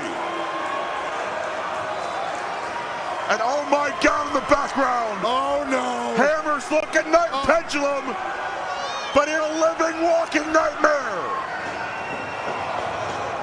Krugger, keep in mind, retribution after Hammer assaulted him with a chair at the end of Fight Land of Fury Road. And here's Dijak. Oh no. Dijak blames Krugger for why he's not world champion.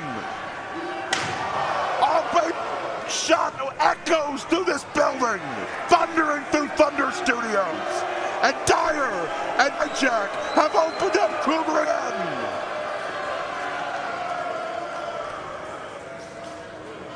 The Skyscraper's lining him up. Dyer to the outside. Dijak over the top. This has turned into complete bedlam. Krugger to the floor. All right, Riddle. Riddle went downstairs. Whoa. What the hell was that? Riddle to Hammerstone. Here is your winner, the King of O's, Matt Riddle.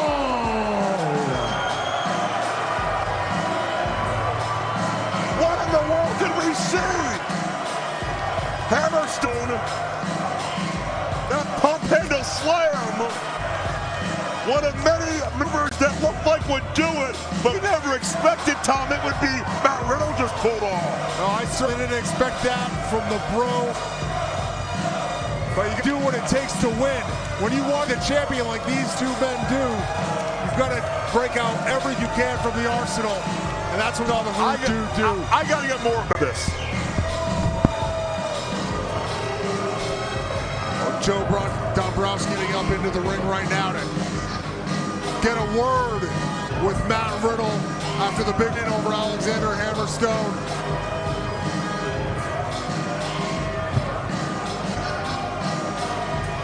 A fantastic match. Matt Riddle, questionable tactic at the I end. am more than proud to speak of your talent, your skill, your ability, but that victory is none of the kind.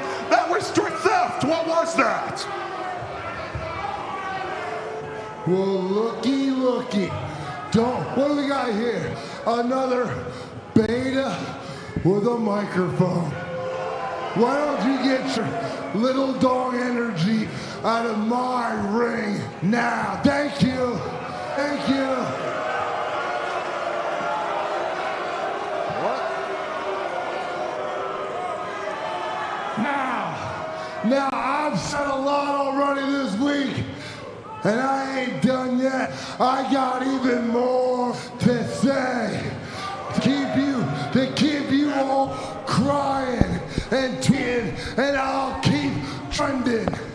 You guys, I used to think wrestling fans were awesome. I used to think you actually had a vein in between your ears.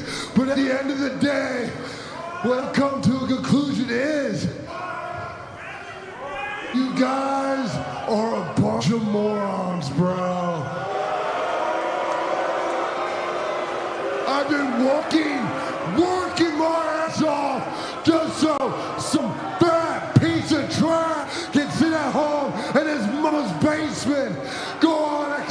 and talk that shit. Been there, done that. Right back at you, brother. Now, I have boo, you got boo.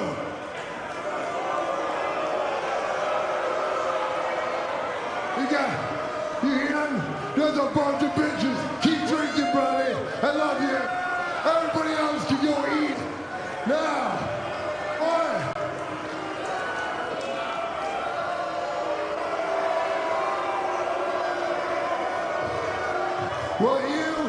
What you don't understand, and the trick you don't understand is, I do this for fun. I can beat the shit out of anybody in this crowd, anybody in the locker room.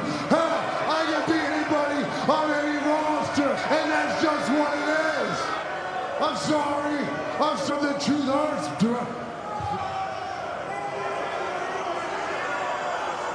But let me sum this up. Shot!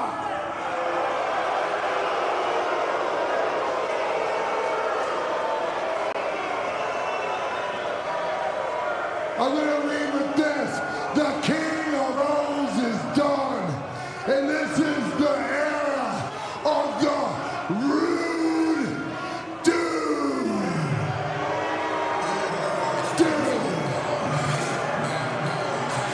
What has happened to Matt Riddle?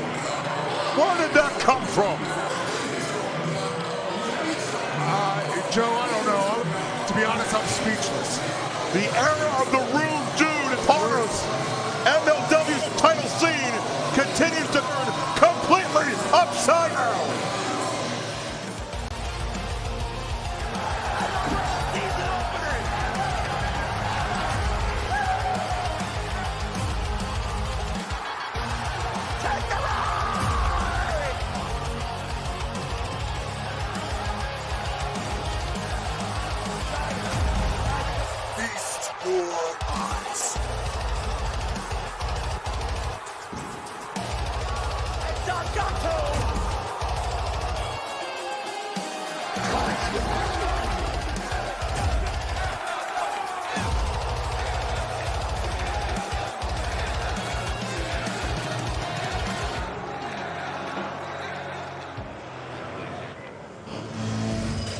Following fight is set for one fall with a 30-minute time limit, and it is for the MLW Women's World Featherweight Championship. Introduce first the challenger, representing Tokyo Joshi Wrestling. This is HIMAWARI. Well, I can't wait to be a part of Lucha de Muertos, Charleston, November 20th. Bigger, seemingly by the minute, but bottom line is, who's going to be the women's featherweight champion by the time we get to Charleston? HIMAWARI's the challenger.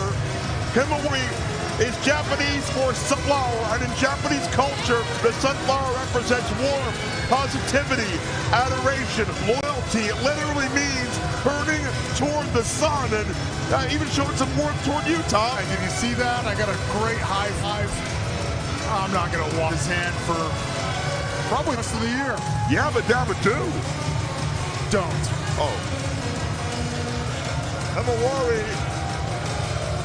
a representative in Tokyo Joshi Pro, actually an actor and music standout as well, but watch out for that hair. That can easily turn into an offensive weapon.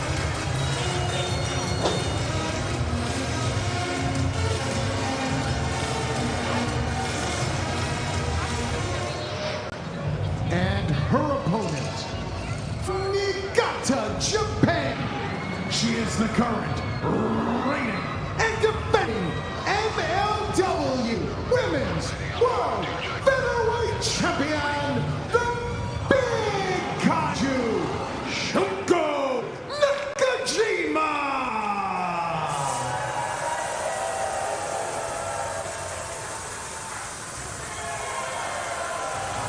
You can see terrorizing the inner city, trampling all of the innocent people that get in her way. The Big Kaiju has done just that to the featherweight division for the past several months. Yeah, can we get her out around the city of Los Angeles to step on some of the buildings like that?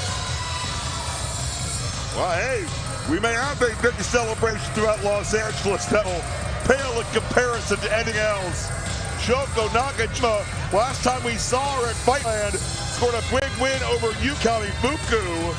And it speaks to what Nakajima is so good at, is that anything that you may look at on paper a disadvantage, Nakajima has a way to turn that in strong suit. She uses her size to her advantage when normally you would think it'd be a disadvantage. Well, you see HIMAWARI in a peaceful, meditative state to start this matchup out. With sunflower wood. Well, that can contrast the frenetic nature of Shoko Nakajima's entrance.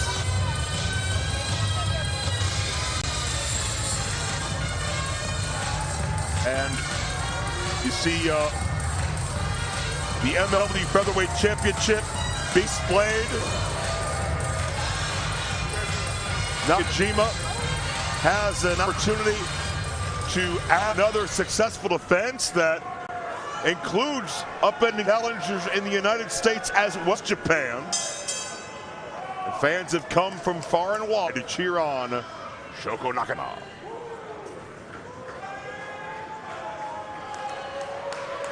I came here cheer on HIMAWARI.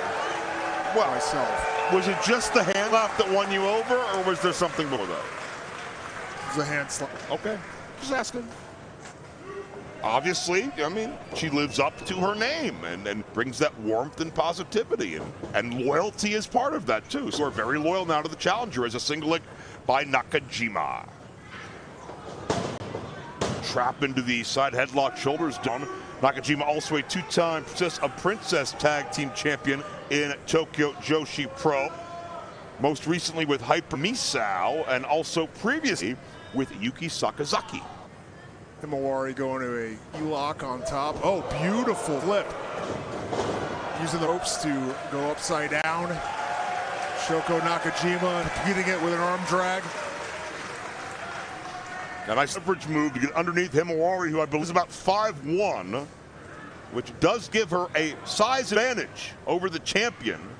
That may not be a common point in athletes of that size, but it is here. But again, Nakajima can get you into a false sense of security if you're thinking about that. The way she could change direction, she can catch you by surprise, and yeah, she can put the brakes on, and you look at the face of HIMAWARI. Tries to trip up the champ. Roll up didn't pay off. Nakajima, perpetual motion. Yeah, we saw against Kami Fuku move at different angles and use that to her advantage. Yeah. Constant motion. You can see it there. Nice spinning elbow back. Yeah, and a near fall there as Kaiju Power, for the moment, getting the better of Sunflower Fury. HIMAWARI impressed in her MLW debut last April, right here in California. I'm gonna have to look at the cryptozoology book I have at home to see exactly what kind of monster this is. Whoa!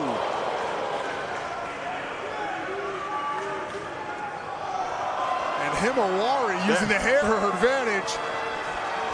Nicely done. That looks like it'd be something out of your plate, Joe.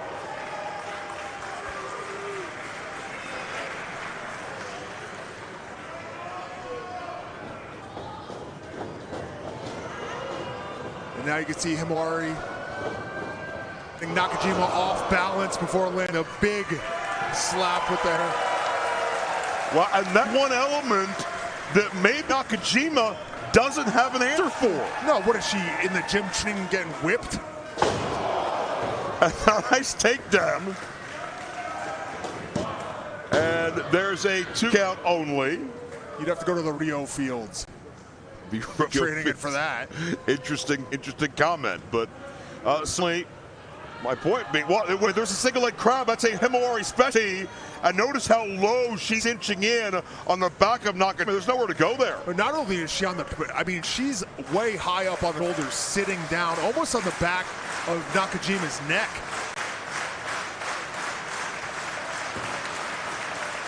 And talk about, you've been in hooks like this, the struggle to the ropes, get the counter, how much this takes out of Nakajima. I would never let anybody get me in that exact hold.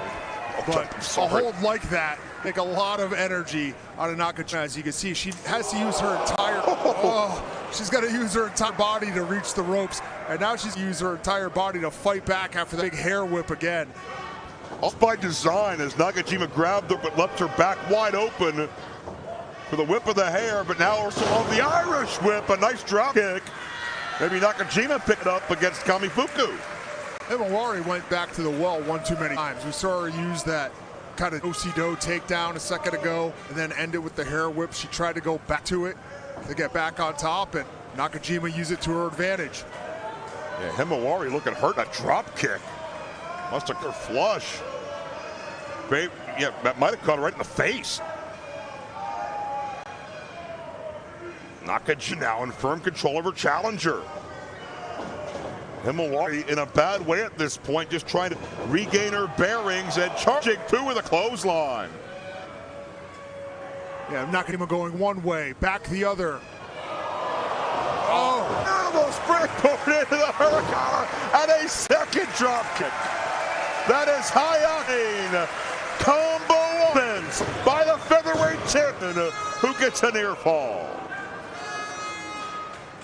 Yeah, not only did she keep HIMAWARI guessing, she kept me guessing, you guessing. I had no clue what was coming next there. Nakajima with a beautiful Hurricane Rana leaping off the ropes. And she has this match firmly in control at this point. Oh, went for the Tiger fade kick. HIMAWARI had it countered. A drop kick of her own sends the champion to the ropes. Got her by the hair. Yeah, choking Nakajima. With her own hair, I'm sorry. HIMAWARI hair, yeah. She had her by somebody's hair. And now, with both strands. I mean, technically, Tom is legal. It's a part of her body. Nakajima has that tail. She could be using it to her advantage as well, too, but not quite as versed as HIMAWARI is with the hair whip. Not at all. We're seeing the power of the sunflower. Oh, that side slam.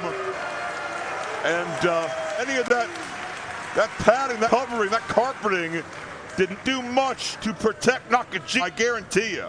Yeah, that frenetic energy you talked about earlier did not pay dividends there. She was out of control, and HIMAWARI was able to capitalize. Could HIMAWARI become the new featherweight champion? No, the Tiger fade kick took a balance. What a counter. And any direction, any position, Nakajima swings with those legs. And the feet caught HIMAWARI right on the back of the head, one of the worst places to get. And the tope suicida.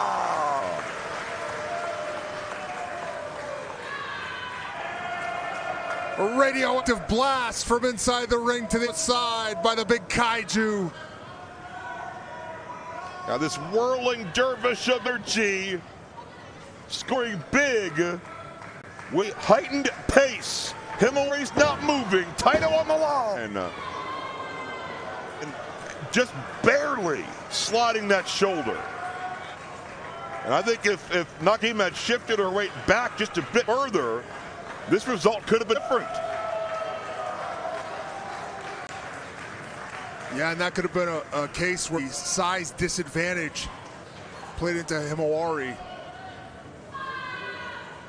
being able to stay in this match.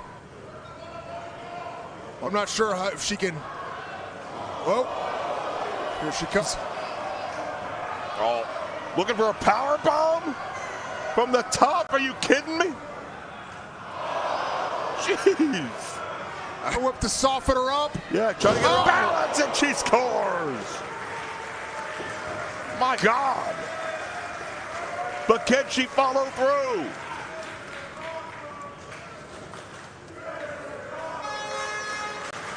And her inability to make the cover is perhaps the only thing saving Shoko Nakajima's title at this point.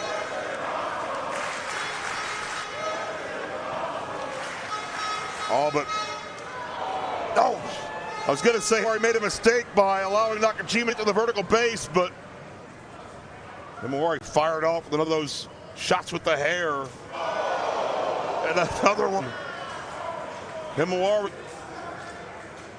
such a multifaceted talent, graduated musical course at university, actor turned wrestler, but this could be the pinnacle.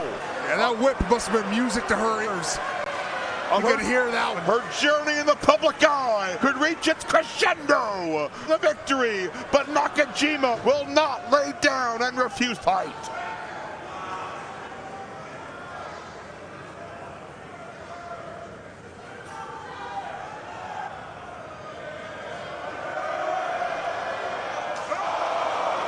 Oh, a big windup. And you can tell that stings. Oh, wait a minute. Hoisted by her own petard. What a takedown. Used her hair lasso, basically. All through the ropes. Nakajima switches direction 2, 3, 4 times. And it's senton.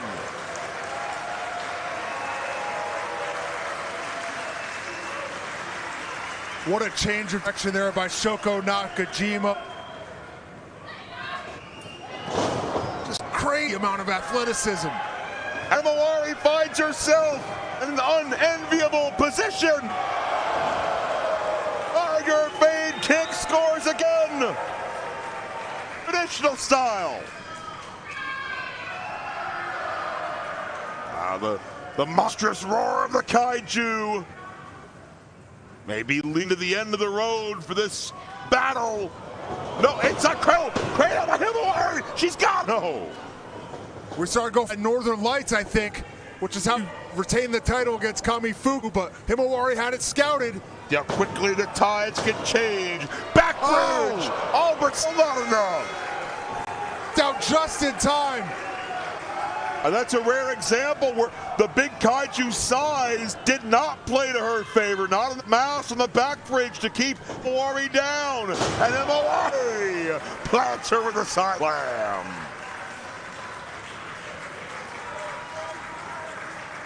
Nakajima not able to keep HIMAWARI down, but HIMAWARI able to put Nakajima down. And now the keeper there. I'll look to elevate. HIMAWARI suplex. Oh, there's all the lights. You called it, Tom. That's how she retained the title last month. She looked for it again, and now it's got her within striking distance. Yeah, she's not done yet. Speaking of strikes, beautiful spinning elbow. Yeah, HIMAWARI was pro for it. The top shifts back to the champion.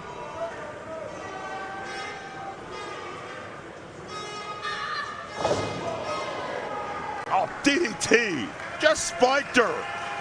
Yeah, she had a beautiful underhook with her left arm. But add a little bit of extra snap on that DDT. And HIMAWARI a little worse for wear. As Shoko Nakajima climbs up to the top rope. And the big set-on for Big Kaiju, who is still champion. And still MLW Women's World Featherweight Champion, the Big Kaiju, Shoko Nakajima. Nakajima, as unorthodox as ever, was able to pull this off, and here's just a few examples how. She kept HIMAWARI guessing the entire match. Here she comes the top rope with a huge stun. And she retains the title. The woman featherweight champion gets another win. And we got luminaries here in the house. O'Shea Jackson Jr., EJ Jefferson looking on, enjoying the action, enjoying the Tokyo Joshi Pro talent, and enjoying the still MLW Women's Featherweight Champion, O'Shea Jackson Jr., TJ Jefferson, showing their love, showing support for the women's featherweight champion as some of the greats on hand to be a part of Major League Wrestling.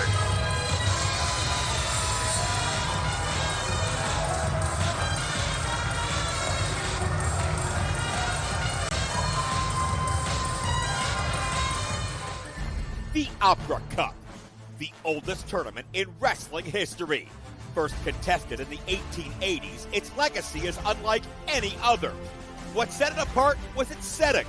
These contests were held in arenas, but on the grand stages of America's opera houses, where the finest wrestlers tested their skill beneath velvet curtains and chandeliers, with the spotlight fixed firmly on the stage.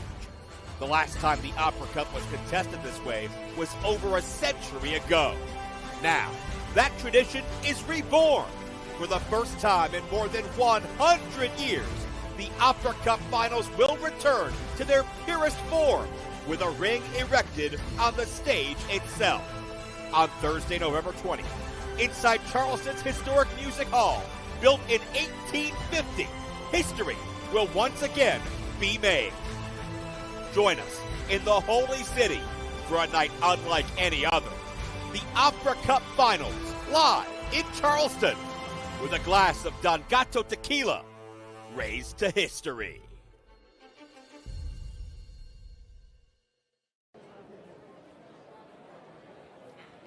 It was hot the way you took out Ikuruquan. He tasted death and tequila. Now that is a Saturday. Indeed, but now we must prepare. November 20th. After 32 years, pro wrestling returns to downtown Charleston. We must make history with the greatest wrestling. Oh yes, MLW in Charleston is gonna be one for the books. Bigger, bolder, and unforgettable. Yeah, big debuts, big title fights, the most dangerous matches, everything for our MLW family. Señores, I'm sorry, Señor Lugato, your car service is here. We should probably get going. Oh yeah, for the party tonight. Yes. Fantastic. Always good times with you, mi amigo. Hell yeah. See you later. Hey, now, that huge new free agent that just hit the market, is the meeting set up? Of course. Yeah. Dad, the brass knuckles, they're not here. I don't know how that happened. Somebody must have came through the door. Ikuruquan. This was Ikuruquan. No, it's impossible. Security has cleared the arena of Contra. This is something far more dangerous. A shadow has entered. It will only leave everything in ruins.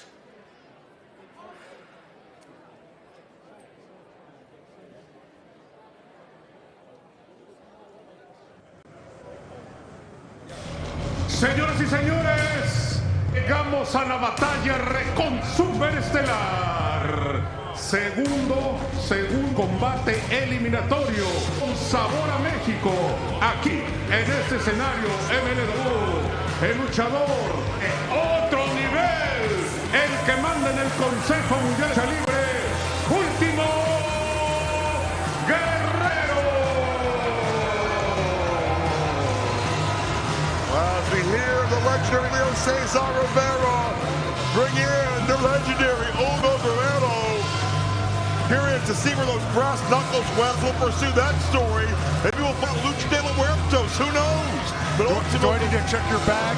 I've been here with you. Ultimo Guerrero, check this bag, Darwin. El sabor lagunero. It's a little bit lighter. Yeah. Su rival. Un clásico de la lucha libre mexicana del sello del Consejo Mundial. Aquí está el rey de plata y oro, el seminarista de los ojos blancos, el oriundo de Tepito, Ciudad de México, Mistico.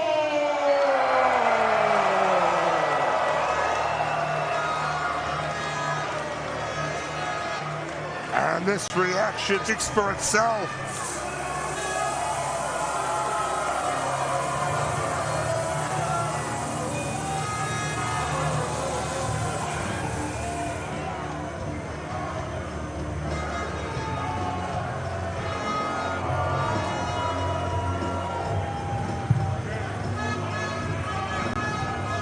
The legendary Mistico took that cup home a year ago.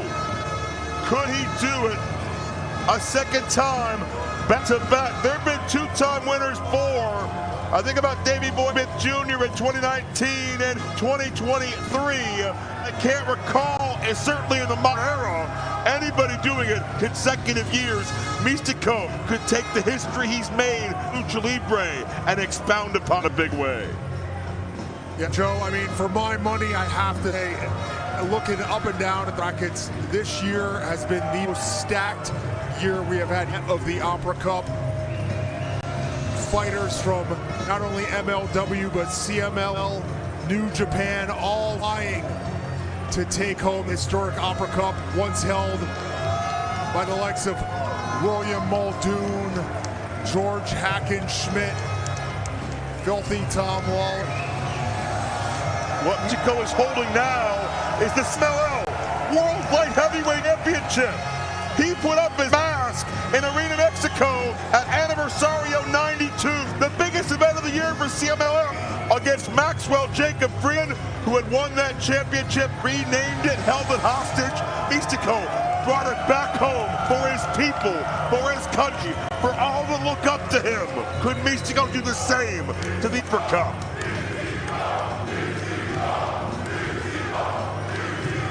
As great reaction as Ultimo Guerrero got, I think the fans here want to see Mistico take that cup home once again.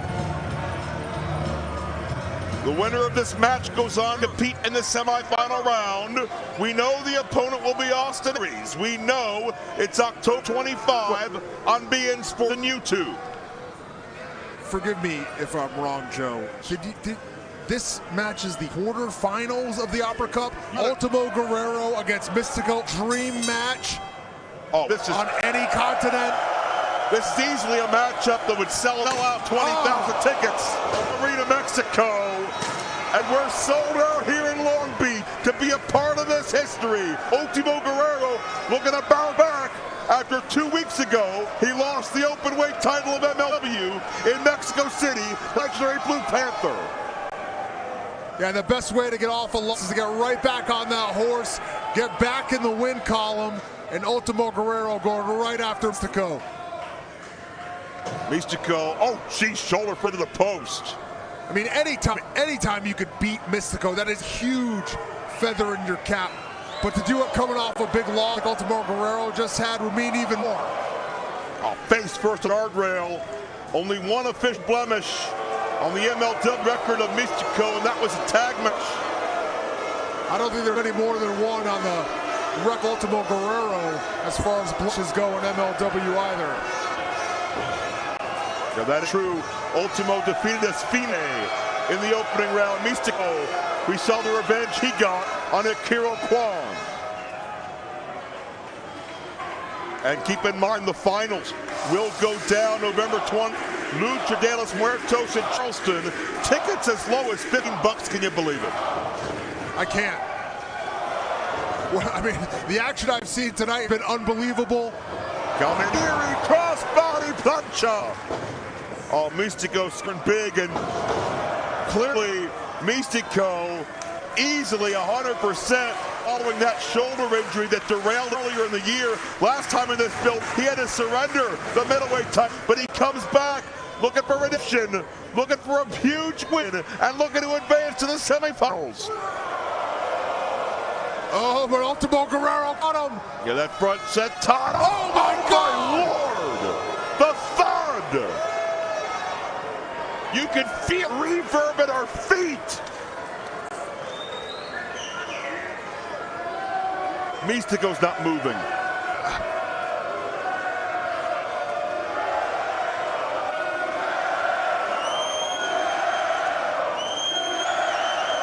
And these fans voicing their displeasure.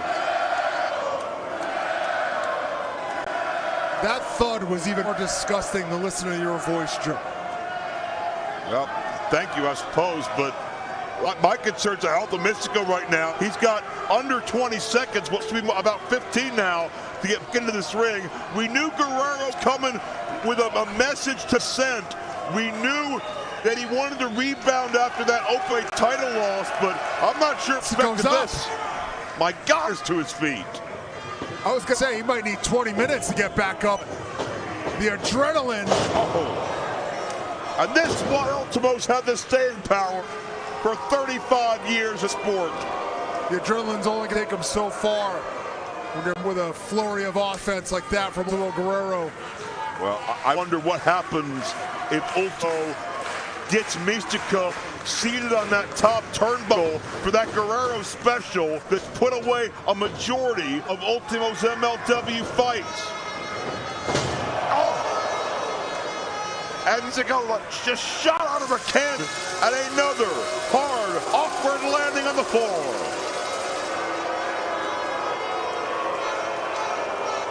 And it appears to me that the strategy for Ultimo Guerrero so far is to try to win this by count out, which I don't think we've seen so far in the tournament.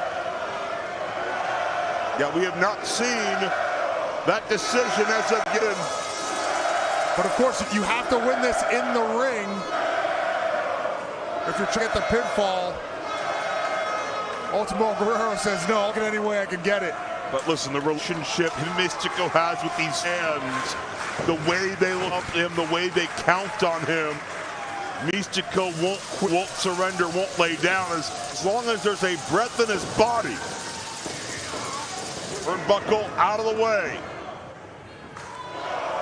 Mistico softens Guerrero up, twists the wrist to get leverage and momentum. And uses the distance and that leverage to snap up that arm drag. And Mistico drawing power from crowd. You can see build up steam. Oh, tope suicida! Led with the head and shoulder. Straight up flush impact on Ultimo.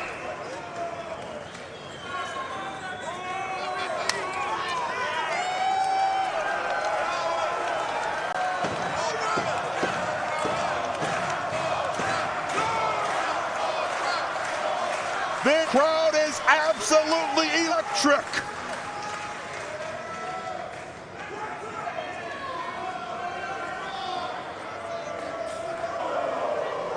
Mistico firing away, but both men need to be cognizant of this count. If they're both eliminated, Austin Aries gets by to the finals. Oh my. And we wouldn't hear the end of it. He might use his entire final match time to go on another rant. Ultimo stops in his tracks. And this is where Ultimo is in his element. This position. He's trying to bait Mistico in. Oh. That jumping Kankiri, that's incredible. Vertical leap for the positioning. Ultimo's dazed, and a second one with more torque that time.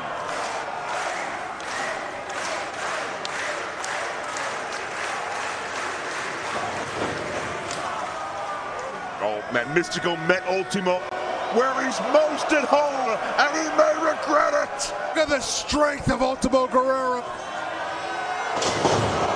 Super gourd bust will have cost Mistico the uppercut. Oh, kick out.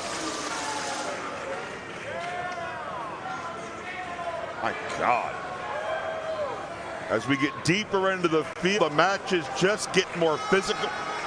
I'm not sure how they've gotten more competitive, but they have.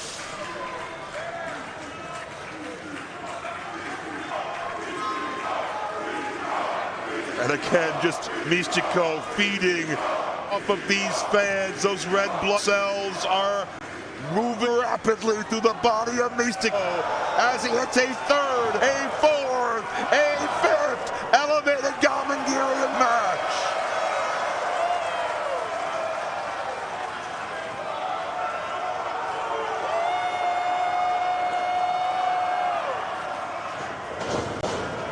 Oh, Mistico, head of steam for number 6. He's not Joe. Ultimo's got no clue where he is. He's not the man in control now. It's he spoke too soon. The power of Ultimo. Does he have him? Man, that's close. That was about as close of a 3 count as you're ever going to see. Mistico just able to get shoulders up.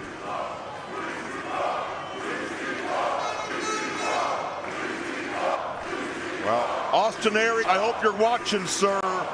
If one of these men does make it, whichever one it is, you're going to have a hell of a time in the semi-final round coming up at Sip of Horrors, October 25th. You know Austin Aries is such a, you know he's looking on, judging,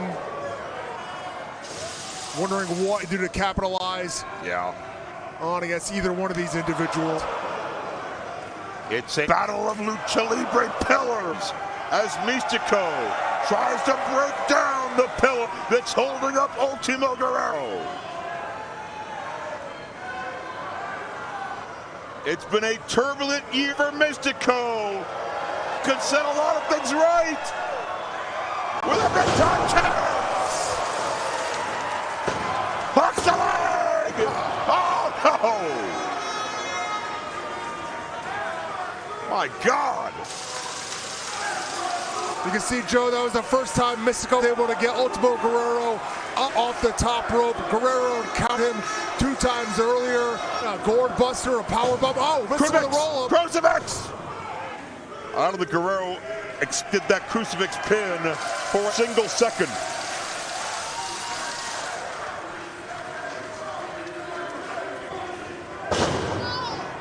Oh, what a clothesline, though. Wait a minute. You see the leg strength. Mistico as he spreads out the ass! Packages him up! No! My word. This is a must-win for both men. This crowd erupting at a hit for Mistico. Screams off with a punch. And he's perpetual motion. Multiple motions into the Mistico. Dead center of the ring. Ultimo taps. Mistico moves on. Vencedor en esta ronda, señoras y señores. Y avanzando el rey de plata y oro, Mistico. What a fight it was! Mistico led with the head and shoulder tope suicida. And then his specialty, it's one more than anything else. La Mistico taps Ultimo Guerrero out. Mistico is halfway home to a 2-beat. Joe, can you do me a favor real quick? Pinch me. Pinch me. I'll pinch you. Oh my God, what a dream that was. Fantastic contest between Ultimo Guerrero and Mistico. Lo vuelve a lograr. Pasando la siguiente ronda de la Open Cup. Es un triunfador y es orgullosamente mexicano.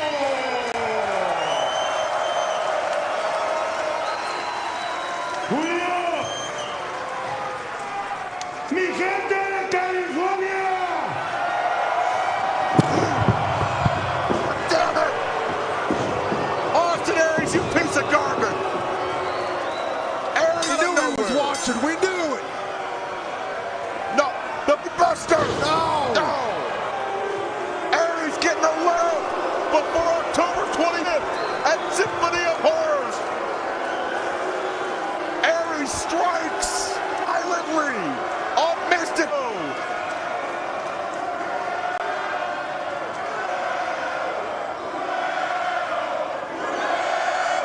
He's the most hated man in the ring, and he doesn't give a damn.